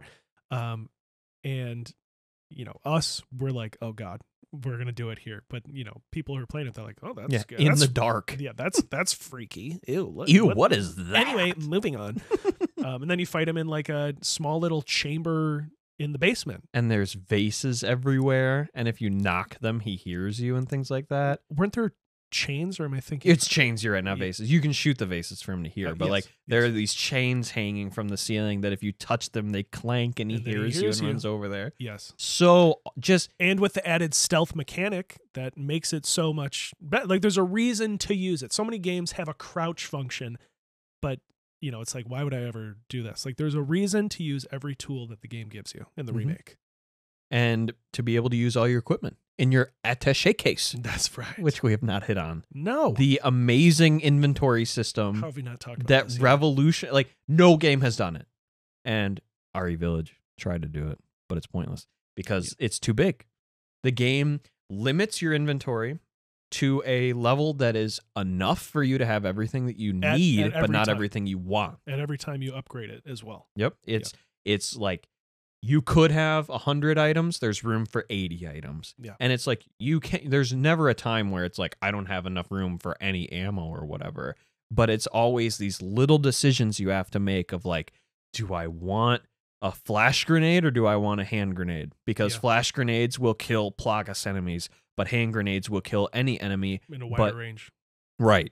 Where a flash grenade could kill 10 enemies at once because of how like you activate the Plagas. Or do I want shotgun ammo or rifle ammo? Do I want an incendiary grenade? No, you don't want that one. That's the easy drop off. Right. Where you would think, why would I want a flash grenade? And another cool thing is you never see Plagas during the day because that's why the flash grenade kills them is because of the light. I didn't know that. Yeah, so like that's why the first Plagas you see in Resident Evil 4 is going I wasn't across expecting that to thing say that today. I never thought about but that. I didn't know that. That's great. That's awesome. But there's just so many cool little details like that. The micro game of managing the attaché case. In the remake, they kind of do away with it because they're like, you can right click and then it'll auto sort it for you. So the people that don't want to deal with that, there's an option. Sorry. There's an option where you don't have to. But I love organizing my attaché case just to make it the way I want it, and always have a gun in the top left so that it's quick to get to, and all my favorite stuff around here, and put my ammo like this, da, da, da, da, da, and then have all my herbs be like this, da, da, da, da, da, and then put the egg right there. And the red 9 stock is 3 squares, so it goes right there, and then I'll put an egg right there for the 4th so that it fits nicely. And it's just such a fun little micro game to put in there. Totally not necessary, but they did it anyway. How many genres can Resident Evil 4 impact? It probably impacted jet skiing games too. Yeah, Wave Race, probably. Yeah, Wipeout. Right. Where did that come from? Right. All came from here. Baby. Ridge Racer. Ridge Racer. Remember that one? I love in the remake the Gloria a las Plagas guy. How there's like that room where there's a guy and he's got a little jingly bell. If he jingles his bell, he makes everybody in the room pop. He makes everybody in the room pop. So there's I don't know if there's more than one, but there's at least one stealth section where you got to sneak around and get to that guy ASAP and not knock down the vase and not jingle the chain and not do this. I think that's very soon after the first stealth chain man. Yeah. So kill the Gloria a las Plagas guy. Otherwise, he's gonna jingle his bell and then everybody in the room. So And that's a totally unique room, but it takes the place of when you revisit the main chamber in the castle, and there's the big group of guys that you always toss the hand grenade and kill them. When you're revisiting that main chamber room where they're glory, they're giving glory to the Las Plagas, right? So it takes the place of that, and it's just so smart because it's like where you would expect something like that to be. Mia's replaying the game, and it's not quite it, but it is it. But it isn't, but it is. It isn't, but it is. And then I think that's when the area that you come back to with Ashley, if you want to get the broken butterfly for free as well. And that's when they start adding the knights into the game as well. Yeah, dude. Oh, if we're going to talk about new sections, we got to talk about Ashley's new section. Oh my God. For Pete's sake. It blows her original section completely out of the water and makes it so much scarier because it's like having a section like that, especially like in Shadow of Rose from Village, having stuff where it's like, I don't have any way to defend myself. But this does it in such a better way of like, you're so close to death at all times, where a lot of stuff feels very scripted, where it's like, I know I'm never really in danger, like an Outlast or something, where it's like, I know if I'm running the right direction, they're not going to get me unless I make a wrong turn. Where RE4, especially when you're playing as Ashley, feels like, oh my God, at any time, these enemies can just kill me, like Nemesis style. Anytime, anywhere. And the puzzle for that, all the fire goes out, and then all the knights start to come back to life. It's just so, like, just your worst nightmare in that moment of, like, I can't defend myself, and now there's just 20 of them trying to kill me. And the original section was still scary, too. They just totally expanded upon it. I love that her original section has a little block sliding puzzle. If you do it right from the beginning, it's the easiest puzzle of all time. If you hit this and then it go do, do, do, do, do, and then it's done. But if you do it wrong, then you're going to have the hardest puzzle of all time. Yes, then you're going to be there sliding stuff around. Interestingly, in Resident Evil 4 Remake, when you're still in the village, there is a sliding tile puzzle. That one's a nightmare. That has got to be. That is one where, just like we were talking about with Resident Evil 3, it's like a brute force kind of puzzle where it's like, you can use your brain a little bit to figure it out, but it's just so obtuse. So I did not really care for that puzzle, and I still to this day don't really I can't really visualize like, oh, if I put this here, then I can slide and do this like that. It's just so puzzles that when you are like, oh, let me try to figure it out, and you make it 5 times harder for yourself, and then you're screwed, and it's like, okay, can I reload my save and start over? You can't with that one. Well, you can manually load your save and come back, load your checkpoint. Right. But anything like that feels very like misdesigned. Like, I shouldn't be punished for trying to figure it out. Resident Evil puzzles, and there's one in the castle that's a good example of, like, it's paintings that are like, oh, what stage of life are we in or whatever. Kind of like that RE3 puzzle you talked about. Where it's, like, different swords that you have to order in the paintings, and then it opens up a gate. Like, that should be a Resident Evil puzzle, where it's like, you have to think a little bit, like, okay, what's the order of this? Boom, boom, boom. You make 2 tries or whatever, you should be done. Anything that's like, let me move this, you just ruined the whole experience. It's a complete nightmare. You are never going to solve it normally now. Yeah. Like, Resident Evil puzzles should be a little brain power, and you solve it and you feel smart and you move on. Not like mega brain teasers. Like, I would say Fatal Frame has a lot of puzzles like that are just like, what am I doing? I thought you were just taking pictures of ghosts. Oh, there's some puzzles in there. No. And a lot of them are like, I don't care. Can I take some more pictures of ghosts? I just want to take some more pictures for my Instagram. Where's the camera obscura? I love after you complete Ashley's section, you get to go back in it as Leon as well. Because there is a couple things that you need his fancy key for to get inside. And there is the, which we've talked a little bit about, the merchant's tasks. But there's actually a super knight downstairs if you want to go fight him. And he's the hardest knight in the game, and he's like gold plated and stuff like that. Just stuff that's like mini bosses. And it's just amazing little details like that. Like, and especially when it's like, here's an area you've already been to, and we're gonna remix it and make it harder and scarier for you. And it's like, it's incredible what they did with stuff like that, of just adding quests and adding reasons to backtrack. There's the spooky giant wolf in the village as well. Yeah, I love that. Where you're chasing him around, and he's like, you see him through the gate, and he runs back into the village, and then you fight him in the village. I think at that point in the game, like, he's a pretty tough fight too, because he consumes quite a bit of ammo, and he's tough to shoot, and he's fast. Yeah, so fighting, just all the side quests with the merchant are just so wonderful. The blue medallions, not just being in the village, but being in the castle and on the island, is such a smart choice, and a really obvious one too, to where you'd think, like, why wasn't this in the original? But yeah, it's stuff that when you played the original, you don't think like that, but then when the remake expands on it, you're like, this should have been there the whole time. It should have been there the whole time. I didn't even know. Yeah, but it wasn't. But yeah, I love that they do that, and I love, like, kill 3 rats, even though it makes me sad. But kill 3 rats here, and then you get a little thing. And then you get your special shop that you use, and then the way that spinels in the original game are just worth 2,000 pesetas or whatever. Yep. In the remake, spinels are used to buy Special little trinkets. Yes. Now, one thing in Resident Evil 4 is the shooting gallery. Now, I wanted to talk about that. The shooting gallery is an area in the original game where it's just for collectibles. It does not have any impact on gameplay. It's just for fun. So you go there and you do a little challenge, shoot some targets, and then you get little completionist collectible items. But in the remake, they totally expanded on it in the best way.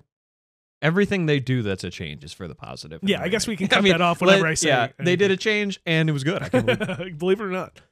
With adding the charms for the Attaché Case that add percentages of certain things to happen, like certain weapons cost 80% of their normal price or whatever. Like or get more likely to get handgun ammo in the wild. Yeah, or more critical hit chance. And one thing I want to hit on in the shooting gallery was the moment for me. The moment that I said, they did it.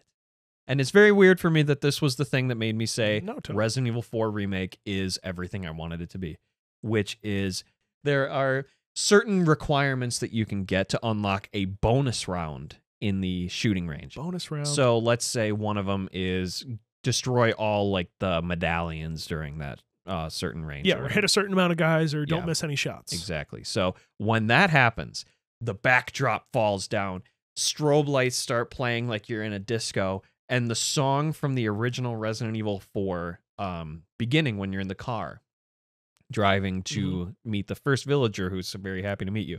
As soon as that song started playing, which it was missing in the beginning of the game. Right, and I took note of that too. I'm like, how could they where's the like mariachi band beginning of the game? And it's just like, as soon as that started playing, that to me was like, they get it. And it literally brought a tear to my eye of like, they get it. And they love me and they love the game. And I love them and I love the game. Yeah. And we all did it. Yeah, it's such a triumphant moment too, especially the way it's presented. Like when you hit all the targets or did the thing you're supposed to do, and then it's like a big celebration and it's playing the song that you were expecting here, and it's like a big dance party. So it's just such a great, awesome moment that you get to experience. And Ashley's behind you, cheering you on too, I love on that. The barrel. Or Lewis too, depending on if Lewis is right. Which in the original game, Lewis doesn't travel with you, but he does a little bit in the remake. So the shooting gallery in the remake, you get coins instead that you can exchange for the charms. And one of the charms in this for me, I don't think I got it myself, but I saw it online. I've never gotten it in any of my playthroughs, but I know what you're talking about.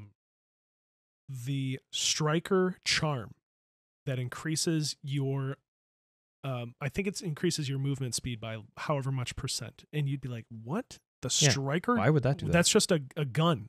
Why wouldn't they have a picture of a shoe on there or something? It is in reference to one of the most famous video game glitches of all time, which is the Ditman glitch. What is the Ditman glitch? Named after Mr. Ditman. So named after a Game FAQs user named Ditman, who discovered in the original game, if you are holding the shotgun striker weapon, if you aim with it, if you are holding any weapon, aim, and just after you aim, you pause the game, switch to the striker. When you're holding the striker, you're going to be super fast. Or maybe it's vice versa. Either way, the striker It's is one or the other. Either way, the striker is involved. So it's a glitch that makes you run really quickly. So just to give a little to acknowledge a glitch in a famous glitch in the remake by having the striker increase your speed is so freaking cool. So when I saw that, I had a similar moment to you where I'm just like, this is the greatest thing of all time, that they touched all the bases. Yes. And touched that. And one of the cool things about the Ditman glitch too is it's almost kind of skill based in a way, because you're going 150% of your normal speed, but if you take any damage, it takes you out of the speed boost. If you go through a door, you have to reactivate it. If you open your menu. Yeah, if you do any action, it has to. I think certain actions like reloading is sped up as well, but there are other actions that make you have to redo it. So it's like, it is very, very abusable, but you actually have to earn the right to use it. You have to keep up on it. It's not just like you can flip a switch and yay, now I have infinite health or something. It's just like, so recreatable. Like it's insanely easy. Yes, to do. I love crazy glitches like that where it's just like do ABC and then you got it. It's not like unplug your console a little bit or take the disc out and put it back in or whatever. Put some arbitrary code execution in there, or it's an RNG based thing. Yeah, it's just like do this and then it'll happen. Yep, boom, you got it. Yeah, so them having a charm for that in the shooting gallery is just the best. I love it. Love that they did that. Why don't we talk about the death of a beloved character in this game, Louis Serra? Yes. And his experience of getting to know him, especially through the castle, which is where a lot of his, especially in the remake, a lot of his interaction is based on. Yeah.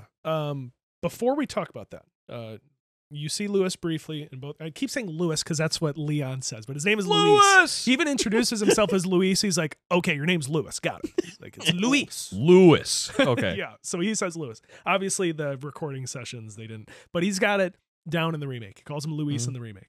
So you see Luis a couple times in the village and in the cabin, but then in the castle, you run into him a little bit more.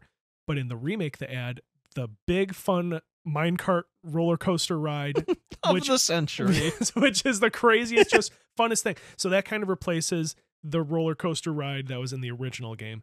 But they keep Louis along, and I think it's at a slightly different point because that's before you fight the two El Gigantes, or maybe it's after it. But either way, Louis is with you for that too. After the minecart, the only thing you do with Louis is like the bug hive. Yeah. And then he dies. Right. So the El Gigantes are before the minecart. Right. And that's a great part too. It's all great. They did something different in the remake for that too. Something where it was like, oh, you thought. With the El Gigantes? Yeah. That one of them is armored and one of them isn't. And Louis throws bombs or like a comical, like cartoon level stick of dynamite on the back of the armored one, and you have to shoot that off of him to get his armor off. Okay, I actually did not do that because I dropped him in the lava. You did it so fast, the game didn't even yes, get I dropped him in the lava. Well, because I mean, we knew. That's what the game tells you to. I mean, that's like the big button next to the big hole with the lava in it. Oh, the thing that was surprising is that in the remake, when you get to that part, I think they reach up in like the you can die in the original too if he fall. I'm pretty sure if one of them falls in and you're right by it and you stay there, he can grab you. And I don't mean down. that. I mean, I think like when you're walking, they pull you into the arena. Like he grabs you and he yanks you down in there, and now you're in the fight. Not just like they come through a door and they're suddenly there. in the original, you can still die, even though it's like I killed him. Oh, he can grab you, pull you down with him. Very upset. So awesome. So he normally dies later on, before you save Ashley from the night section, because she runs into that wall with the like grabby bar things. Yes. And then that's when you play as the escape from Night Island thing. Escape from Night Island? Oh, yeah. Right.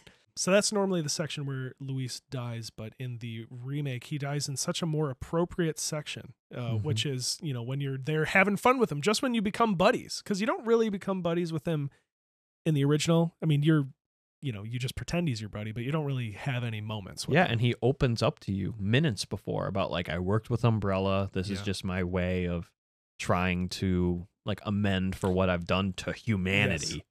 for making the Plagas like a weapon. Here is just a great example of how brilliant the remake is. So in the original, there's a little puncture sound, and then he gets stabbed by Sadler's giant pointy dick. This phallic kills him. tentacle. And then he goes back underneath his cloak in between his legs. So we're led to believe it's his giant scary dick. So he dies that way. And then in the remake, you're down in the caves and all that stuff, and you hear the puncture sound. You're like, and then he dies. Similarly, gets stabbed in the back, but this time it's from Krauser wielding a knife. And then you get to have a fun little Krauser fight section. A slap fight with Krauser with a knife. Yes. It's just awesome that it's like, what? Like, how could you playing it as RE4 master, original master, you're like, what? How? This is happening now? Huh? What? And, you as a new player, you wouldn't think twice about it. But it's just great they did that homage in such a cool, creative way. Mm-hmm. But that's when you hear, long time no see. Long time no see, Leon. And I think Ada is not good. I think Krauser is bad voice acted in the remake. In the original, he's awesome. Like, so cool. We really and took it for granted how good the voice acting was in the original because they got such a great cast. Yeah, no one in the original is bad. No one stands out as being bad. It's I like agree. where Krauser's just so like lame and like a loser. Well, the problem is that Krauser's voice in the original is just a guy with a deep voice who sounds awesome. In the remake, it's a guy making his voice sound low, so you can hear that he's trying to sound like that. Like, nobody talks like that in real life. Like, a guy can sound like Krauser in the original because that's the dude's voice. That's what he sounds like, or when he's voice acting. But like, he's talking like, I'm evil, scary guy. Nobody talks like that, dude. Nope. So that's why it sounds so goofy and terrible. And if you're a Resident Evil 4 runner like us, the only cutscene in the game you really have to watch is the QuickTime event cutscene fighting Krauser the first time you meet him. Right. Well, the first time we meet him. Apparently they're lifelong friends. Yes. But that interaction between those two is like, even though it's more fun to play it in the remake, I think how cinematic that fight is, even though it's a QuickTime event, which people criticize RE4 for being so QuickTime event heavy, which I don't think Get is a over big it. deal. Go play RE6 and then complain about QuickTime event. Get over it. But the way that they make that feel so like movie-esque and like give so much exposition in like a minute to make the story totally move along and have this awesome fight that you're watching Make it personal, that you can fail at any point. It's not like they give you like a second to press those buttons. Right. And it's so awesome in the way that they do that. I love after you do that fight, you get his knife. Ooh. Too. The whole knife degradation and parry mechanics. Yeah, you which talk about that. How have we not brought that up? I don't know. Like, I feel like one thing I want to hit on is we are definitely talking about the remake a lot. And like, how does this better and this better?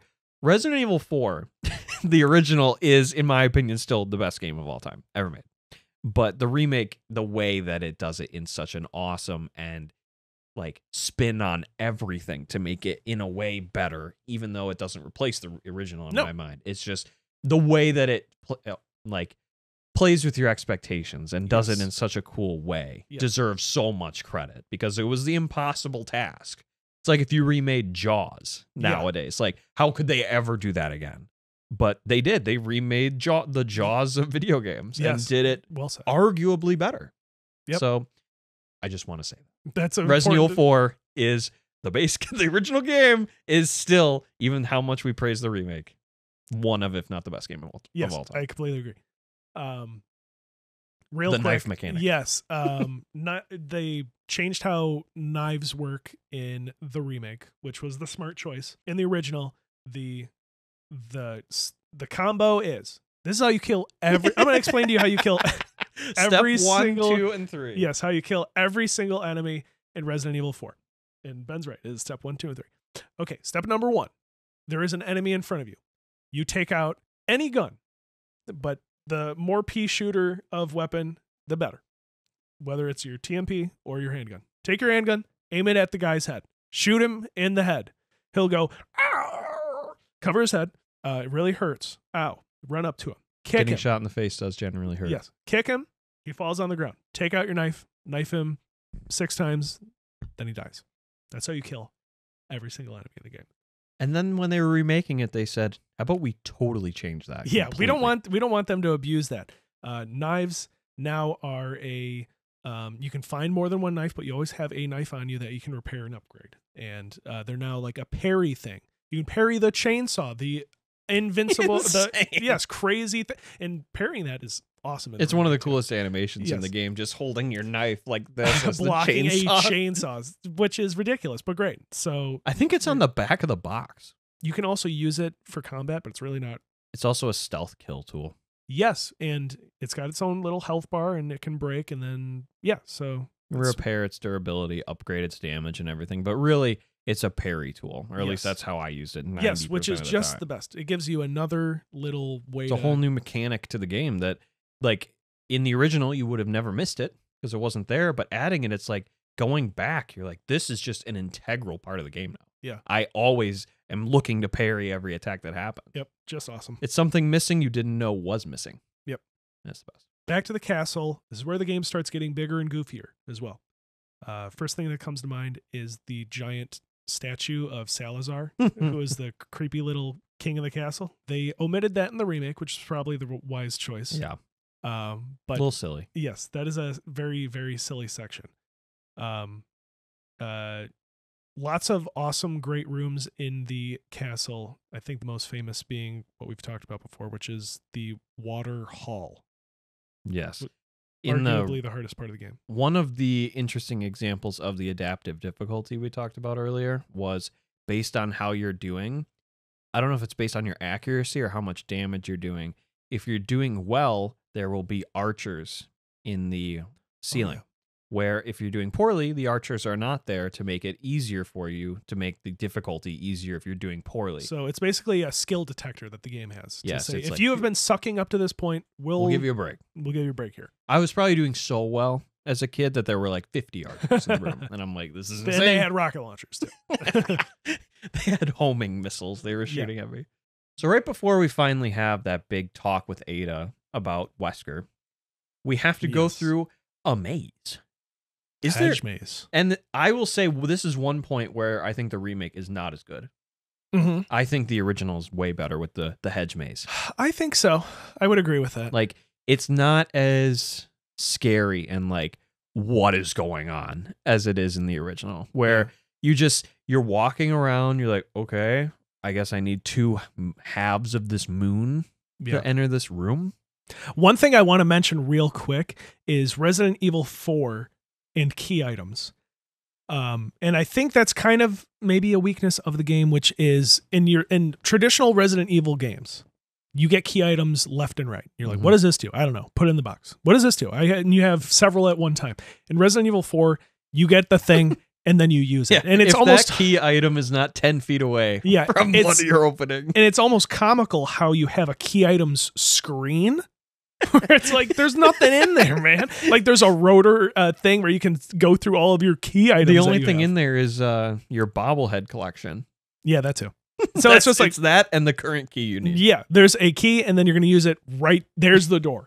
It's right there. You're going to use it on that door. It's probably just something where they're like, it's not Resident Evil if there are unlocked doors or something like that. Like, or it's something like you have to kill all the enemies to progress, like Devil May Cry style of it being a red door before you can walk through it once all the enemies die. Yeah. So in the hedge maze, you get the left half of the thing and the right half of the thing, and then you put them together and then you use it right there. But there are these canine 4-legged companions that are kept in these cages where they're and it's such a weird animation. They're like just sprinting at the door, which looks really weird, but you're like, that doesn't look good. And then you just hear like when you're not looking and it's like, oh, they're here.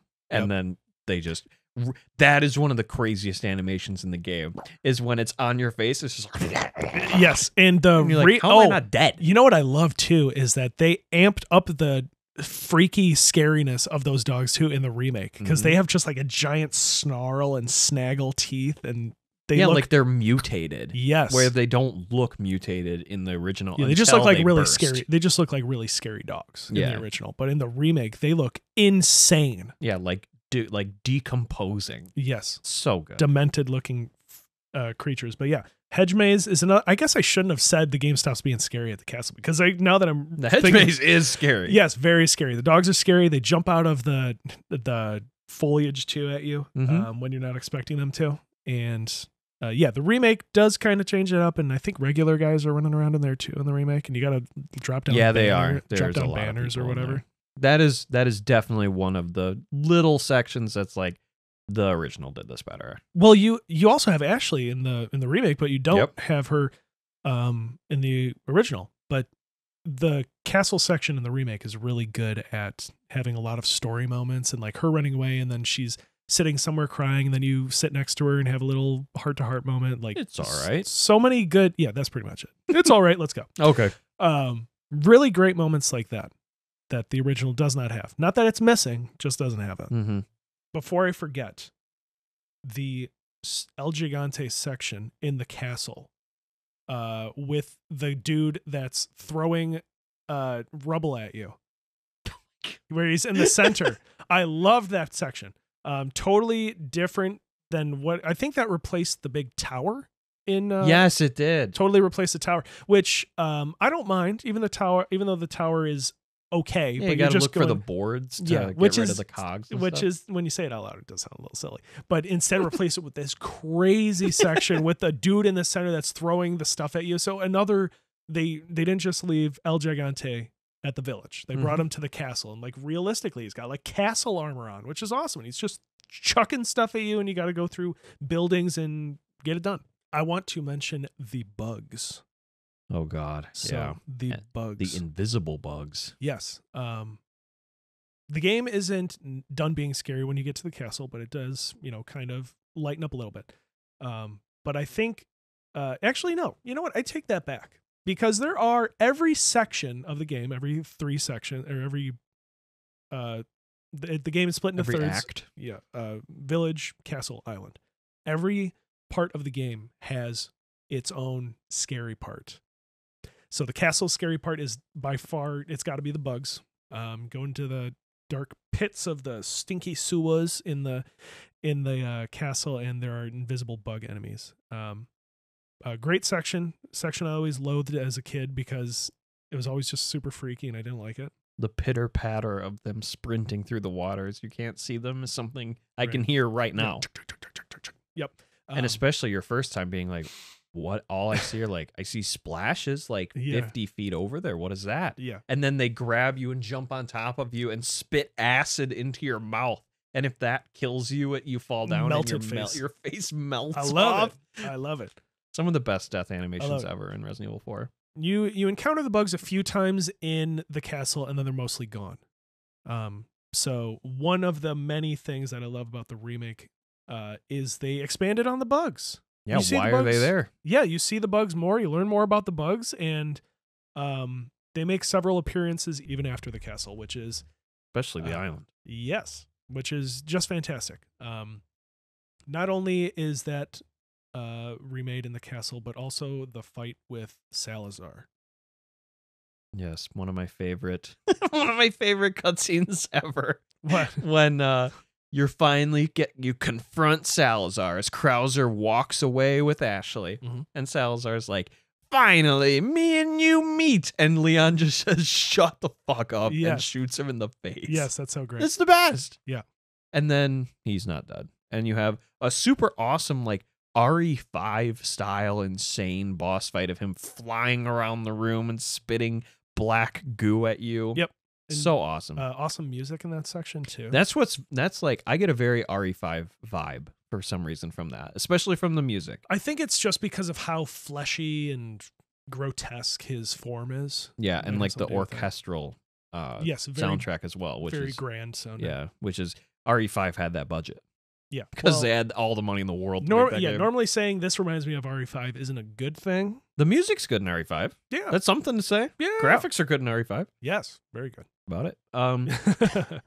But the original version of that fight is very, very different and also very fun, where it's the main head. It's like 3 tentacles basically in this like 2-level arena you get to fight him in. where one is the head and two are like these big clamp claw arms that he fights you with. And it's all about dodging those attacks and hitting the big glowing eyeball that opens up. Can you tell what part to shoot? Opens up the big clasp to be able to shoot Salazar. Where the remake that's probably the boss fight that's totally different compared to the original, where he's, instead of being stationary, flying around. Yeah, I find it interesting that is so different. I like everything about the original game, but they excluded the little crawly plagas that were in the original. Like if you fall down in the pit, then it's like, oh, you just showed up to the wrong neighborhood, buddy. Like, because there's a bunch of bugs down there that want to beat your ass. But not in the remake. But clearly the developers felt that they could do better in that section, like, because that's the one that's the most different. So clearly they thought that deserved to be completely changed for whatever reason, even though I didn't think the original was that bad. In my runs of the game since then, even like new game runs, that's the boss fight I don't even engage with, because you get one free rocket launcher in the castle, and you just hang on to it for about, speed run, about 20 minutes. And then you get to the final boss of the castle. You shoot him in the eye with your, probably the semi-auto rifle. It opens up, shoot the rocket launcher into Salazar, dead immediately, move on. Now, normally, though, if you're not speed running and you actually want to engage in the game and collect all the items, that's funny because we didn't mention it, but you usually go for, I want to beat the game as fast as possible. I usually go for, I want to 100% the game and, do it quickly. But when I get the rocket launcher, I hang on to it for Verdugo. Oh, yeah, that's... Yep. So because that cuts off like minutes of the run for me. So Verdugo is Salazar's right hand. The right hand comes off. And you fight him in another scary section in the castle where you have the option to run away from him. You don't have to kill him. But if you do, it does shave off some time and you get a really good item, which is the crown, I think. You get an attachment for the crown.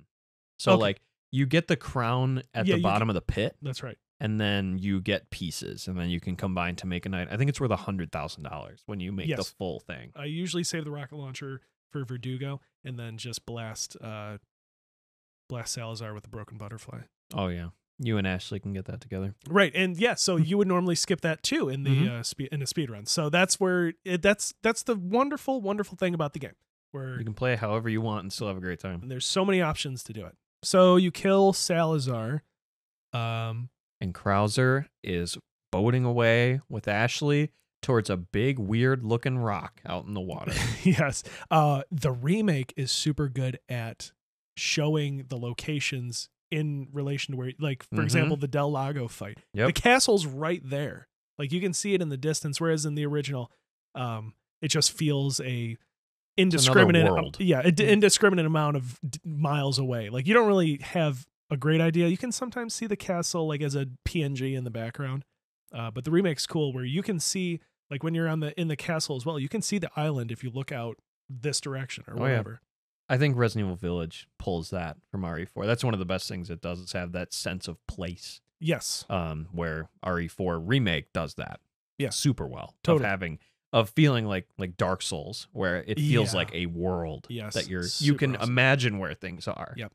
Because it probably is like mapped out where everything is. Oh, definitely. On the dev side. I would think in the original they were just like, here's this section. Game development was so different back then. And this was so ahead of its time too. Yeah. Of like they didn't make games like this back then. Like third person shooters weren't anything towards this kind of detail or anything back then. Nope. So the island, newer enemy types. They have guns. Well, they have crossbows. There is a gun-wielding foe, not RE5 style, where they all have AK-47s. But I want to talk about the boat ride to the island with Ada. Yeah. Which, in the original game, there's not that much to say about it. But in the remake of RE2, there's a lot more chemistry between Leon and Ada. Yes. Of, like, they kiss at one point. Like, there's, like, actual chemistry between them, which we know Ada is totally mysterious. We still don't know what Ada's real motivation is Yeah. for what she's doing. Cash? Like I don't RE6 know. throws everything out the window of what Well, Ada's yeah. trying to do, but we don't talk about that one. But it's like, with that, Leon asks the questions that you kind of want the answers to, like, like, is this the Ada that I think I'm talking to, or is this an Ada I don't even know who you are? I love that with RE2 remake and RE4 remake, it feels like RE4 remake is the sequel to RE2 remake in many regards when it comes to that sort of stuff. Yeah. And natural like, continuity. of course, Ada doesn't give an answer that answers anything, which is Ada's character. She never. But it's nice to hear. Where he's like, "Do I actually know you?" And she's like, "What do you think?" Well, yeah. I'm like, okay. What do you think? Where Leon? that was another thing of RE4 remake that I think is somewhat of a step down, other than character moments with like Ashley and Luis and stuff, which are incredible. But with Ada, who is such an integral character in RE2, to like just leave all that on the table for RE4. Like, yeah, I would have loved if they would have expanded on that for their relationship. Yeah. But it's like, it's implied that there is no relationship. Leon actually cared about Ada, where Ada is just trying to do something Yeah. for Wesker Yeah. to get the Plagas. Yeah. It just feels like a missed opportunity for the remake. Yeah. Well, in the parts where they might have faltered for Ada, they did the biggest glow up ever for Ashley. It Mhm. made her like stand her own ground, be tough, be stick up for herself, and still be still be like 20-year-old girl like in 2000 or well 19. When does it take place? Does it take place when the game came out? No, it doesn't. It's close because 1998 is when RE2 takes Right. place. So, what does he say? 6 years have passed. Is that So then like 2000 04? Yeah. So anyway, be early 2000s girl. Mhm. And yeah, just have like funny comments, like when you go in nasty water, she'll comment and be like, "Oh, this is so gross," and that sort of thing. But she'll still like be awesome and cool. And the section on the island where she's normally driving a giant machine, like she's Leave like, it "Don't to worry, me, Leon. don't worry, I've done this before. I've driven one. I got it." I've driven an end loader many times Yeah, at like, the White House. What? So she's driving that. So that's kind of replaced with a little section of her on the remake. Is that with the wrecking ball thing that she has, or what does she have there? She's in something like that. Is she driving that? Well, they're trying to break in as she's. Oh yeah, then it is her doing it. Yeah. So you're protecting her. I forgot Yeah. about that. But yeah. yeah, So they kind of. it's showing her like actually doing stuff and being more than just the damsel in distress. That Yes, she is a original. character. She is a character in the remake, which is super cool. She's still likable in the original, but she's more of a plot point than a character. Where RE4 expands on her so much, like they do with every character except Ada. Yes, but and Krauser. Yeah, I mean they kind of expand on they do explain with Krauser that in the original, famously, Krauser says, "Witness the power." And, like he's all about. So in the remake, they're like his thing is power. He wants to be the strongest creature alive. He wants to be the best, most killing version of himself. Like he wants to be the strongest dude ever. And they say that's his motivation in the remake. So okay, yeah, so they kind of that's awesome. So they tie it in at least a little bit. They at least give something for him. Sometimes expansion on plot isn't like if it's not cool, I don't whatever. Like he Being has one powerful is cool. Yeah. He wants to be really it's so cool. He wants to be, he's so cool. He wants to be strong and awesome and great. I don't know, whatever. Gatling gun enemies. Yes. Crossbow wielding enemies. Right. Pain in the ass. But at that point in the game, you are so well equipped that it's not a problem like it is in Resident Evil 5. Yeah, because RE5 is just like, now it's Gears of War. Yeah. With literal cover shooting. Yes, which is introduced in that section. Like they made a problem for themselves in that section by making that mechanic. So they're like, well, we got to make a new mechanic and have have Chris take cover now. When I replay that game every 5 years to 10 years, there's a point when it says how to attach to cover when I'm like, that's why I don't like this game. I forgot. I'm like, I was having an okay time, but as soon as that part happens, like, oh, this game sucks. I forgot. Oh yeah, the game does suck. But somehow fighting enemies with crossbows, which are since it's a projectile and not just I pull the trigger and it's bullet, instantly right. hitting, like you're able to dodge attacks like that. Obviously, the Gatling gun you can't really dodge, but it doesn't feel out of place like No, it does in yeah. RE5. Like Right. they pull it off where you're fighting enemies with things that they can hit you with from range, Mhm. and it doesn't feel weird. JJ is the Mhm. name of the Gatling gun. J.J. guy. Abrams. Yeah, I don't know why I think he's JJ. He got replaced by he's still functionally the same character, but Cowhead Man, except he's got like a little, he rotates it to shoot off. It's not just a giant. Or it's on minigun. his arm. He's like, Oh, is it? Mhm. Oh, I thought he had a. It's like a weird. I think he does it on his Oh, that might be wrist. what it It's is. a really strange mechanism which is has. fun because then it would, the original never raised this question, but now that you think about it, it's like, well, if he has a Gatling gun, why don't the other guys just have it's whatever guns, you know? So it at least is like they still have goofy things Yeah. going on there, so that's why they don't all have Glocks in their pocket to kill Leon immediately. Exactly. I mean that would have been an interesting start if the guy at the beginning just had a shotgun. Yeah. And then he Yeah. just killed Leon immediately. You'd be in rough shape there. One thing that I don't think people realize that doesn't hit until the island is the most iconic enemy, potentially from Resident Evil, the Regenerator. What? The scariest enemy, definitely in Resident Evil 4. Maybe Crimson Heads might take the cake as like when the first time you interact with a Crimson Head in Yes, Resident but Evil. they're scary because of what they do, not because of how they look and how they sound and Yeah. how they come at you. As far as a sound goes, Regenerators might be the most disturbing enemy in any game. With the sniffly, whispering. The grunting, the snorting, Yes. weird, like just uncomfortable. And then they're like these purple, like disgustingly shaped, tall. It's funny because they're not just like scary with spikes on it. They're just like gross, almost human-like, rubbery looking creatures that and they don't waddle move in a human way. Yeah. Like they like, it's almost like they don't have bone structure. Like Yeah. the way they wiggle and flop. Yeah. And the way their name, Regenerators, is you shoot their leg off and they start crawling at you. And then their leg regenerates. What? And they get back up. What? And their arms, because I would imagine they don't have bones, are able to just stretch out and grab you and pull you towards them and bite you. Yeah. It's so disturbing and creepy. Definitely. And the way they introduce them to you is so cool too. Like in a science lab Yes. where they were made. Yes, I can hear the music too of when you open the door and go into there, just that low humming scary sound when they use in the scary parts of the game. And the camera in that part, for some reason, is normally here. It's here in that one room. The okay. camera is different to really hone in on where the Regenerator There are a couple is. points in the original when the camera does back out, like when you're in the catapult section, the camera is backed out a little bit, just to kind of give you an easier time of running around. I love the changes that they made to the Regenerators in the remake, where they made them look even more horrifying with their face. The original Regenerators section in RE4, which you see them quite a few times on the island, but the original section is just one of the most like dreaded points in the game. Like, oh god, I know that point's coming up. It's so scary.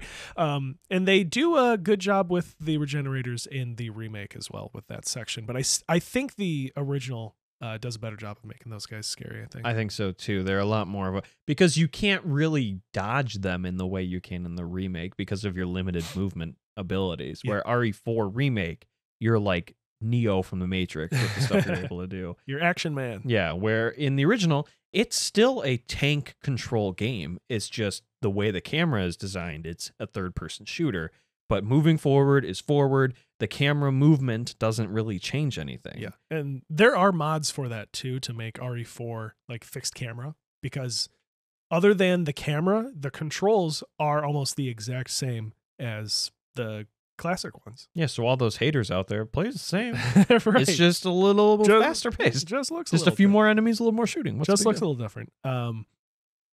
RE4 remake in that section with the Regenerators has another very terrible puzzle as well in hard mode. The green, yes, where you're like computer puzzle, where you're like connecting lines and that sort of horrible. thing. Hard. Now when we were talking about Resident Evil 3 with the other puzzle, yes, which a lot of people don't like. I suppose it's similar to that, but to a degree where you cannot cannot easily predict. And the scale of that puzzle is much larger when you're on hard mode. Is humongous, where it's like, wait, what? I gotta turn this, but then it does there.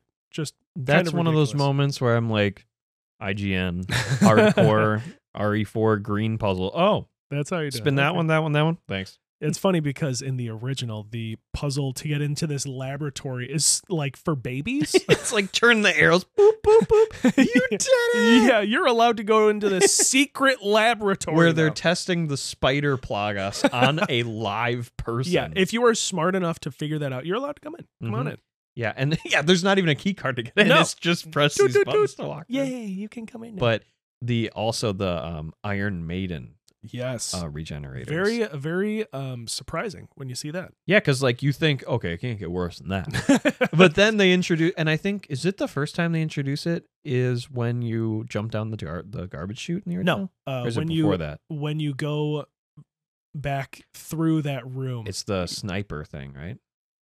uh, Or when you need the it's- key card. yes, you see him on a security camera Yeah, at that's first, it. and then you take care of him. Yeah, That's you're the like, first time you see him. what is that? Yeah, that's the first time you see him. That's a really great way to introduce him. And I love that when you see him again after you've jumped down the garbage chute.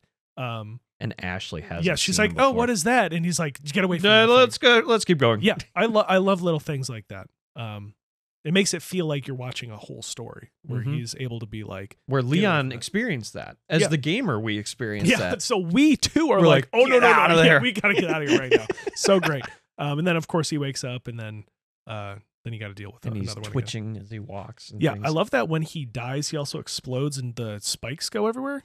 So if you're close enough, you take damage from the spikes when he dies. Even though is this cool stuff that's on the island. The island is by far the weakest part of the game. Unfortunately. And it Yeah. sucks that RE4, even though I've said the island in a different game would be the best part of that game, but compared to the castle and the village, the island is definitely the weakest link, and then it ends on the weakest link Right. of the game too, which kind of sucks. But like there are points where you forget you're on the island. Like when you're fighting the regenerators and stuff. Like Yes. you don't feel like you're there. Yeah. It's when you're outside Right. that it's the weakest point. I think it's because it's a more open area, and it doesn't feel like, oh, I'm going to this room and I'm going to get key to get this thing. It feels less like that. And also the setting and visually and the music all is just kind of less interesting than it Yeah. was before. It's just kind of more like a military game at that point, which is a lot less interesting. The remake does a very good job of trying to make it feel a little bit more elevated and kind of keep you awake. Not that you would fall asleep, but it's just does start to wear on you a little bit. And at the point in the original where it's like, I kind of want it to be done, that's about the point where it starts being done. So it never overstays its welcome. It's just the weakest part of the game. And if you're a speedrunner like me, the island is by far the longest section of the game as well. So the game is about 2.5 to 3 hours if you're pretty Full decent at speed. running it.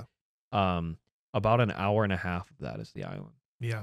So the best parts of the game are the shortest for Yeah, the it's speedrun, which is very sad. It might, maybe when speedrunning, but maybe when playing it normally, I'm not sure. Like maybe the other sections take longer because you don't know where to go. Yeah. So that might add more to it. And Yeah, if you actually try to collect all the items. And the island is extremely linear. In the original and the remake, they don't have a lot of stuff that's like go off the beaten paths. Like the village is the highlight of the game, especially for side stuff, where the island is run to the door, kill the enemies on the way. Yep.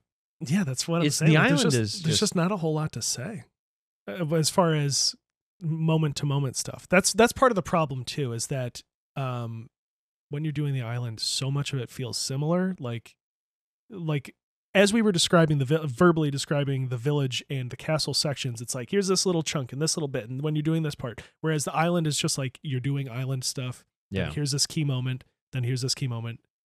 Here's the regenerators. Here's this key moment, and then it's over. It's much more of like a corridor shooter at that point, just going from room to room, clearing it out. You eventually get Ashley back, which is a grand reunion, and Ada is trying to get involved then as well. That's when you get the letter from her on the paper airplane that she kisses for you to tell you how to get out. And And then from then on, it's you get on the excavator. You're going. It's insane. Ridiculous. You're on the lift going up, and then once you get off the excavator again, Sadler steals her again. Yeah, man. It's like people who say it's an escort mission. She's with you for like 10 minutes at a time. Yeah, at that point. she's not with you very much. I'm trying. My mind is mixing between the original and the remake. I know that's when you meet Krauser. Is right after that in the original. You don't meet Krauser till way late in RE4. Yes. Where the remake you meet him, which is so much better in the remake. To have that like you a meet persistent him, like, villain. halfway through the game. Yeah. Well, you see in the original, you see cutscenes of Krauser all the time, like with him tossing his knife and all that. He's like, I'll go get her. Yeah, I got bad stuff to do. I Like, have mean who things is to do." this guy? Who's this And guy? Leon's like, Oh my god, it's my best friend. Who? But once you've that's when that big cutscene happens with Krauser with the knife fighting and everything, which is totally different from the remake. And then once you do that, it's like you're on the home stretch. Yes, because the home then stretch. like 20 minutes later, you do the boss Krauser fight with Krauser. Yeah, it's crazy. It's when you play them side by side, you realize how they changed the pacing for the remake to make more sense of ordering things in a way that's a lot more efficient for the storytelling. Yep, it's fantastic. And in the original too, the section that you do for Krauser's boss fight, the whole thing, you're just like, what am I doing here? What's going on? But at Why least am I in Egypt? Yeah. But in the remake, they say like, oh, Leon, this is your test. I have placed these 3 things here to do this thing. So he makes it clear like, this is just a test for you because I'm crazy man. Because I'm Jigsaw. Yeah, whatever. But in the original, you're just kind of like, what? What? Okay, Okay, fun. Sure, I'll do it. That's fine. And he has robots. And like it has the one optional choice in the game, which is do you respond Yes. to Krauser when he looks down on you and it just says press A to respond. When he's like, what is it you fight for? For my past, I suppose. But it's like, Umbrella. yeah. What am I gonna? That's it. It's like, yeah. why did we do that? Or should I not respond? Like, who's gonna not do that and just go? Yeah, Maybe when it's there's quick- robots, suicide robots chasing you. is you're it like, quicker to not respond? Maybe. probably not? I wonder what the timer is for that. Yeah, Because we'll have to check that. it's all he says is like 2.5 seconds of a response. Yeah. And then you just move on. You're like, okay. Yep.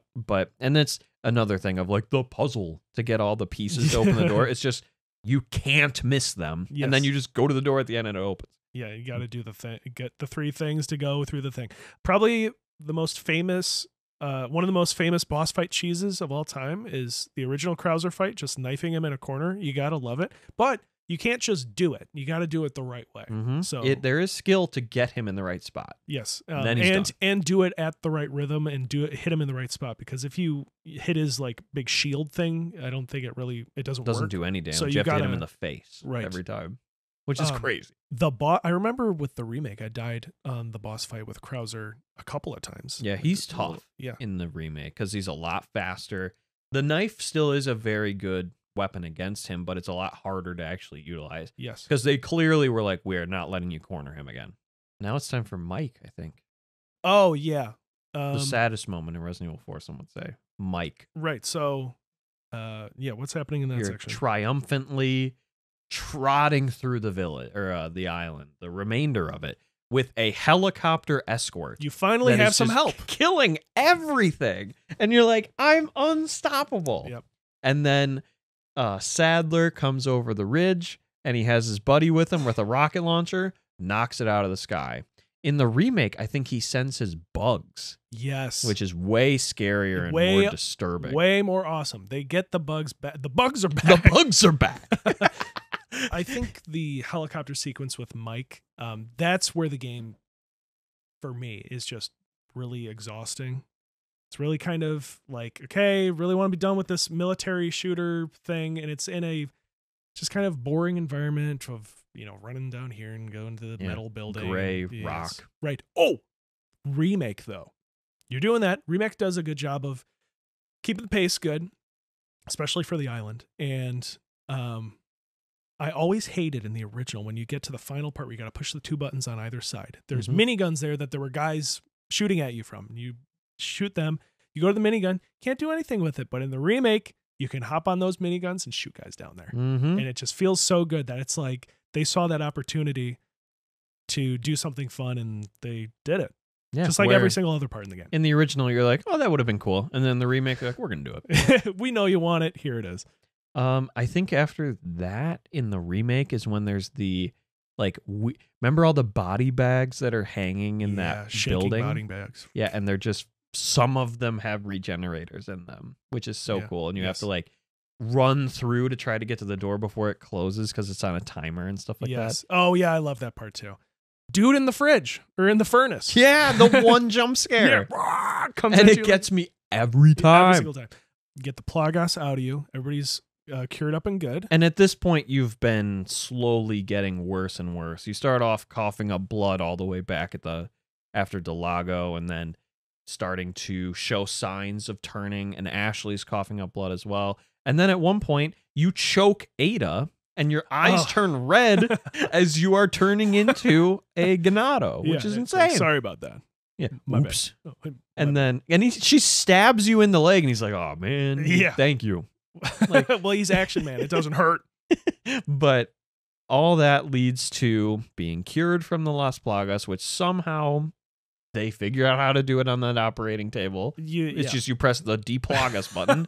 But it's that easy. I feel like this has to be the 50th time. But the remake has this whole like hallucination sequence of bringing Ashley. So of like awesome. It's like heart-wrenching, like he's just like dying. Ashley's basically dead at this point. Just trying to get to the door. And then you realize what Luis gave you in his last moment was the key to the door to get you into his lab. Yeah, total Evil Within 2 vibes. Like at the end. Yes, when you're holding. But I've always thought about making a backlog list called best hold forward moments in video games. The Last of Us. Yeah, there's a bunch of, and Metal Gear Solid 4 when you're in the oven. Mm-hmm. Well, that's tap forward. Oh yeah, you are doing that, right? Mm-hmm. So anyway, yeah, super awesome moment. Get cured up. I totally forgot about that. That's so cool. And like speedrun brain, that part is like the fifth time you're doing it, but the first time you're like, come on, Leon, you can do it. Yeah. And then you get there and you realize it's locked, and you're like, Luis gave me the key for this. So you get in, you deplug us. It is time to take on the big bad man, Sadler, with the help of Ada. Yes. Right? That's what we thought. So we thought. But then you get there, and one thing I love, remake, is when you get to the merchant, and he does my favorite line that any NPCs do in games when he's like, you might want to make sure you buy everything you think you need, stranger. This might be the last time you see me. He does warn you every chunk of the game, the point of no return. He's like, you might want to tie up any loose ends or whatever. Any of those little papers I gave you, might want to make sure you do them if you want to. Yep. Then you finally go, you throw I think you throw Krauser's knife in the original because you still have a knife. Right. So you throw Krauser's knife, which cuts Ada from her hanging tomb, and you're like, it's time to save you. And then Sadler comes out, and you're like, it's this guy again. And it's time for the grand reveal of him being Spider-Man. Yeah, pretty much. Where he can throw steel girders at you, and it's a fun fight. I don't think it's the strongest fight in the game, but it's cool. No. A fun, like, stab him in the eye 3 times. You get the special red rocket launcher from Ada to throw down. Show Sadler your red rocket. Mm-hmm. And that's the end of Sadler. But the remake. Yes, dude. When they did it, it's just I know it's gonna sound like this is the Resident Evil 4 remake episode, but I mean you can't not talk about it. It's how they just make it into the biggest spectacle of all time. The bugs are back. The bugs never left. They just do it's just the coolest thing of all time. It's like a swarm. Yes, of and you see them flying around to him. Yeah, they tie it all together, and it really makes it feel just more cohesive. Like this is how this world works around here. So he's able to summon all these bugs, just like he controls all of the people in the village and everything. Sadler is the key to everything, which is crazy also because Krauser is the only person who is not controlled by the Plagas. He is there by his own choice, where every other character is, from Mendez to even Salazar. Is Salazar, actually? Yeah, because he gets all goopied in the Yeah, end. so with, you're when he right. But I fuses mean, with, so does Sadler or Krauser. He gets goopified, but he is not controlled by the Plagas. I don't know. Because Yeah. Salazar in the remake, if you read the notes in the tomb, it's how everyone before him was a great leader of the of I love all that everything, lore. So and then you finally get to him, and everybody he's like hates the him. bastard child Yeah. that ruins everything. I would assume he's controlled by the Plagas. Maybe he's the. I mean, it's the answer is probably in a note that he's the one who decides to send the Plagas out to the village through Sadler. Yeah, I think. Well, it's something like Sadler shows up, and he says, "We should." Do you want power? Yes. And he's like, Yes. Yeah. But yeah, so we'll assume. But I'm pretty sure Krauser is the only one who is not Probably. controlled. Ending fight with Sadler with all those bugs. It's Insane. just the best, and it's such a spectacle. And in typical Resident Evil nowadays fashion, it's just a humongous cinematic moment, which is just the best. Great fight. Fight in the remake's better, but the fight in the original is classic. Still great. Classic Spider-Man fight. Mm-hmm. A little too easy, probably. Yeah. Given where you are in the game, but With all the supplies you have and everything. right. But whatever, you're just having fun, good time. Then you get the key, the jet ski key. From Ada, in tosses it out of a helicopter at you. In the remake, the key is already in the jet ski, but she gives you something to get there. She gives you something, but the Maybe key's the already there. elevator key or something. Yeah, something like that. And then you get on your jet ski and you press forward for a while and you sail jump away to over a few victory. things. And In VR, dude, which God. we haven't even talked about Resident Evil 4 there is VR. Resident Evil 4. There are two Resident Evil 4 VRs, which neither of us have Yes. experienced the remake VR, No. which is more like Village. Resident Evil 4 original VR is one of the best VR things ever. It's so much fun, but the jet ski portion is insanely hard. It's just so hard because I didn't know this. But if you're not holding the accelerator, you can die. The waves catch up. I didn't know that because I've always just held it down. The island is exploding Right. behind you. So it's hard because you gotta lean this way and lean that way, and it's not easy in VR. But both sections are pretty much the same. The remake's expanded a little bit, but I know there's a trophy in it to not take damage. That's all I remember about the remake's version of it. And then you have a nice little heart-to-heart with Ashley and a well done from Hunnigan. It's time for overtime. Yeah. And that's Resident Evil 4. Yep. The original game's credits are very awesome and cool. Spooky music kind of show you how it all happened. The remake does it similarly, just in modern day. But then the remake has just the most goofy, awesome credits music of all time. The Bullet or the Blade. Awesome song that plays for the credits. You gotta love it. Just ties it all together. And now you have time to play all the extra content that's in the game. Maybe we played the Mercenaries mode, which is greatly expanded upon from the Resident Evil 3 version of Mercenaries, right? Which is more of a score attack mode. Yeah, that's just it's similar in name only, and the fact that it's extra content. Where there are several maps, several playable characters from Leon to Wesker, to Krauser, which is insane. Krauser, Hunk. Ada, and Hunk, just for fun. Yeah, just throw them in there for fun. Is just this small character from RE2 that people for some reason talk about all the time. Fan favorite kind of thing. Kind of like Boba Fett, where Boba Fett's a small character in The Empire Strikes Back, but it's just like he's the coolest guy ever. He's got a mask with green eyes on it. Whoa, yeah, and he's a cool guy. But he's like the best soldier of all time, I guess. He's the best. He's like the only surviving Umbrella operative from RE2 or something like that. Is Operation Raccoon City or any of those games about him? He's in Operation Raccoon City. You don't play as him, though. He's in like the tutorial. Oh, that's it? He's not like a main character? No. Why not? Because they're stupid. Why doesn't...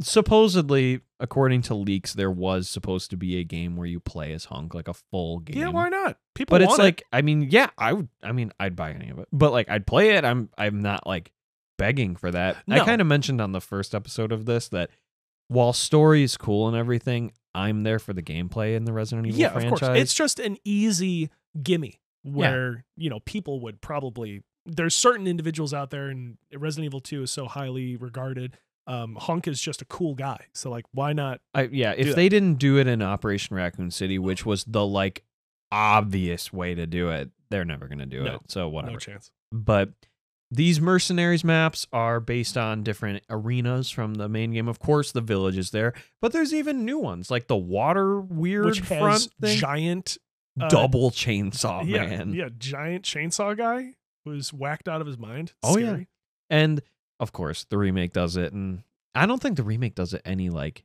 new stuff with Mercenaries. It's more just I don't expanded. think I've done a ton with it in the remake. I did. If there were any trophies or anything, I got all of them. Yeah. But it's just fun. Like that's all Mercenaries is there to do, is to just And if you do certain stuff, you get stuff for the main game. And yes, the hand cannon. Yes, which is awesome. There is the issue of when you beat Resident Evil 4 and you get the PRL or PLR 42 thingy with the removal laser, where you play it, and these games, at least to me and you, are most fun on New Game, where you get your tools. Like, not there's when actually you get decision making. Yeah, where you don't just have the infinite gun or the kill everything gun, because I always find myself when I hit New Game Plus and I have the removal laser, it's just like, okay. Chicago typewriter. Yeah, well, that's at least a little more fun, but like the infinite launcher actually takes some thought to use too, because it's so slow. Yeah, but it does kill everything in one shot. Right. So when you get to that point, that's when I think it's funny. You would think like, yes, I have infinite ammo. Now the game's going to be so much more fun. It kind of is less fun. Most of my speed runs are with the Chicago typewriter or the PLR. Well, I mean, for speedrunning and purposes, the striker. Yes. Yeah, for speedrunning, that's, obviously the way to go. It's just like to actually enjoy the game kind of thing. It's like, okay, yeah, whatever. Well, we have one more thing to talk about, which you might be the master of. Ada's stuff. Well, first of all, she's got Assignment Ada, which nobody cares about. Which is like a 30-minute throwaway, like cool little thing, but that's it. You play as Ada in a tactical vest, and she's got to do something that's just its own collect little 3 samples. The samples, Ada. Which has nothing to do with anything. I'd say that's more similar to the original Mercenaries from Resident Evil 3 than the actual Mercenaries is in Resident Evil 4. That's good. Just running around. You have an objective, run around, do the thing, get a high score. That's it. You do it once, and then you never do it again. But Separate Ways, I love Separate Ways. Full side campaign, which they added to the PS2 version when it was supposed to be a GameCube exclusive. Yeah. Only on GameCube, but for a year. A year. Maybe. Like 11 months.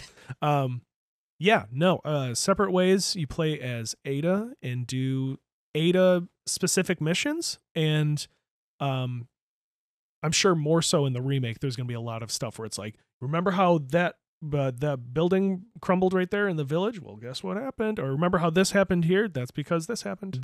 Some of the cool stuff with Separate Ways, specifically in the remake, is there were a couple things that were missing in the base game. Like, Verdugo doesn't really have a big moment in the original or in the remake. Oh, in the remake. Oh, right, yeah. Or I forgot about that. If you remember the boss fight? Yes. That he's not really there and things like that. That Separate Ways brings all that back. I would say remake. So where it's missing in the remake, the base game, Separate Ways brings all that stuff back. Yes, you know what? So all the content is there. They did a good job because they didn't leave anything for anybody to say, well, you didn't do this or you left this out of the remake. Like everything, they that was for RE3. Yes. Separate Ways, I love it. Play as Ada, it's a great time. Her campaign is short and sweet. It's not super long. There's no real weak part of it. It's just very brief, and it's just a really fun, short thing to do that they didn't have to, imagine coming out with Resident Evil 4 and then let's make more of that. Saying they deserve more and putting it on the PS2. We didn't deserve it. And we didn't deserve it, so you know what? We'll make 5. And we'll put everyone where it will make. We'll put them in their place. We'll make 3 times as much money with 5 when it came out. But I think 7 is now the best-selling Resident Evil game, which is insane. I think it is. Well, it's one of the modern ones. Maybe RE2 remake. Well, or something. the thing is like when they say, "Oh, Halo Infinite is the best-selling Halo game," or whatever it is. There's way more gamers. Yeah, nowadays. more people gaming nowadays. Gaming is much easier to get into, and it's more mainstream. So Yeah, and it's fake- like Infinite's on Game Pass, so it's like, does that count? Yeah, there's just whenever they say like it's the best selling whatever, But like RE4, RE5 RE5's insane with Right. how much that sold. I think RE6 did a lot worse because of review scores for RE5, and maybe people didn't like RE5 because it sucked. So then RE6 no one bought, and it was worse. Yes. Well, Anyway. I didn't get RE6 because it was bad. Yeah, well, we burned it the one time, but we'll get into that next episode. That's funny. Yeah, separate ways. There's a lot of stuff of who rang the bell in the main game. Right. There's I mean, you just- would never ask that anyway, but Mhm. just seeing like, oh, well, yeah. I mean, you'd never wonder it, but when you play separate ways, you're like, oh, sure, of Okay. course, yeah, that of makes course you sense. rang it, yeah. It reveals more of the relationship she had with Krauser Mhm. to like see how they weren't really working together. And you fight Krauser again in separate ways too, Yeah. which is really lame And because it's it's the like same so exact Leon thing. It's just- didn't kill him, and it's a much worse done boss fight. Yeah. It's Like, just lame. You're just led to believe that he was fighting everybody. I think it's just like they had the They had AI to- for Krauser. They're like, we just want to make it a little longer. Right. But then the real interesting boss fight they add is the final boss fight with Sadler, which is totally unique to Separate Ways when he's just his human form before he's Squidman and Spider-Boy. In the original? Yeah, in Separate What? Ways in the original game. Remember you save Ashley from that like cryo tube, and then Yeah. he can like catch the Oh, bullets right. and shoot them back at you. Right. Yeah, the final that's basically the final boss fight because then the rest of it's just getting the rocket launcher to Leon. Yes. So yeah, then you beat him in that. You get him his special rocket launcher. It's the same thing in the remake. And the one thing I'll say about the end of Separate Ways in the remake is it very, very, very heavily implies that we are going to Africa in the next game. I don't want to go. It is very heavily implied. What if it's just like they're acknowledging that it exists, but they might do something different? If I had to pick between RE5 and Code Veronica, I would pick Code Veronica for sure because there's Oh. so much more content. It's a 20-hour torture fest, but they could make it good. Yeah. And there are a lot of people who love Code Veronica, definitely. I'm a hater just because I think it sucks. But the makings of a great game are definitely there. I would love to see what they would do with that. With where RE5, I just get nervous because like it's just such a flawed experience. Yes, and like there's not much to care about nowadays. no. You know, like at least with Code Veronica, if we're using that as the counterpoint to doing RE5, at least there's like some interesting things that they could do there. But if Oh, they yeah. do RE5 and they were to do it just like they did with RE4, like you can imagine the things that they'll do. And it's just a less interesting overall experience. Unless they do what we said and it's just like it's the same general storyline, but totally just different. totally redo it. Resident Evil 4, Ben, your dedication to this game is not only through your tattoo that you showed off earlier, but is there any other? Since I moved out and my wife and I live together, we got a dog when we moved into our current home, and his name is Krauser, What? after this guy. But then we have another dog, which his name is Atlas after Bioshock. But yeah, I mean, That's hilarious. my collection of video games, I mean, Resident Evil 4 is a major part of that. Major percentage of my You and I collection is both Resident Evil have 4. Resident Evil 4 sections. Mm-hmm. Like I have a Resident Evil section, Mm-hmm. but then there's a Resident Evil 4 section. Because there's just so much to collect. Like that box, I want it. And but I have most. RE4 GameCube. Yeah, I have my Resident Evil 4 chainsaw here. I mean, there's just so much. There's different versions. There's the GameStop Collector's Edition. There's the PAL Collector's There's no Edition. shortage of Resident Evil 4 releases to collect. That's why it's yeah. partially why it's so fun, and variants and crazy different box things. arts. And Yeah. different like. There's not a lot of cool like special editions besides these. It's just different like box arts, which I really appreciate. Yep. Where like different games Artworks. like RE7 has different collector's editions, but they're like mega big with like houses in them and stuff like That's that. crazy. Literal houses that Yeah. you can collect. Where RE4, it's like you can collect different variants for $30 a piece or whatever. RE4 Remake has different versions you can collect. Different Biohazard 4, Resident Evil 4. There's just so much to collect there. Everything post 4 we'll be discussing next time. Resident Evil 4, my favorite game of all time. Game I've put the most time into, thought into. It's just kind of a part of our DNA. Mm-hmm. It's who we are as people. At least a percentage of it. Just like the Plagas is with those people. Mm-hmm. And do you like how I did that? And I'll never do what Leon and Ashley did and have it removed. Yeah. I'll leave it right there where Keep it it belongs. in. Resident Evil 4, if you haven't played it, play it. You guys should try it. It's all right. That concludes our conversation. We'll see you next time when we talk about everything else. Goodbye, everybody. Bye-bye.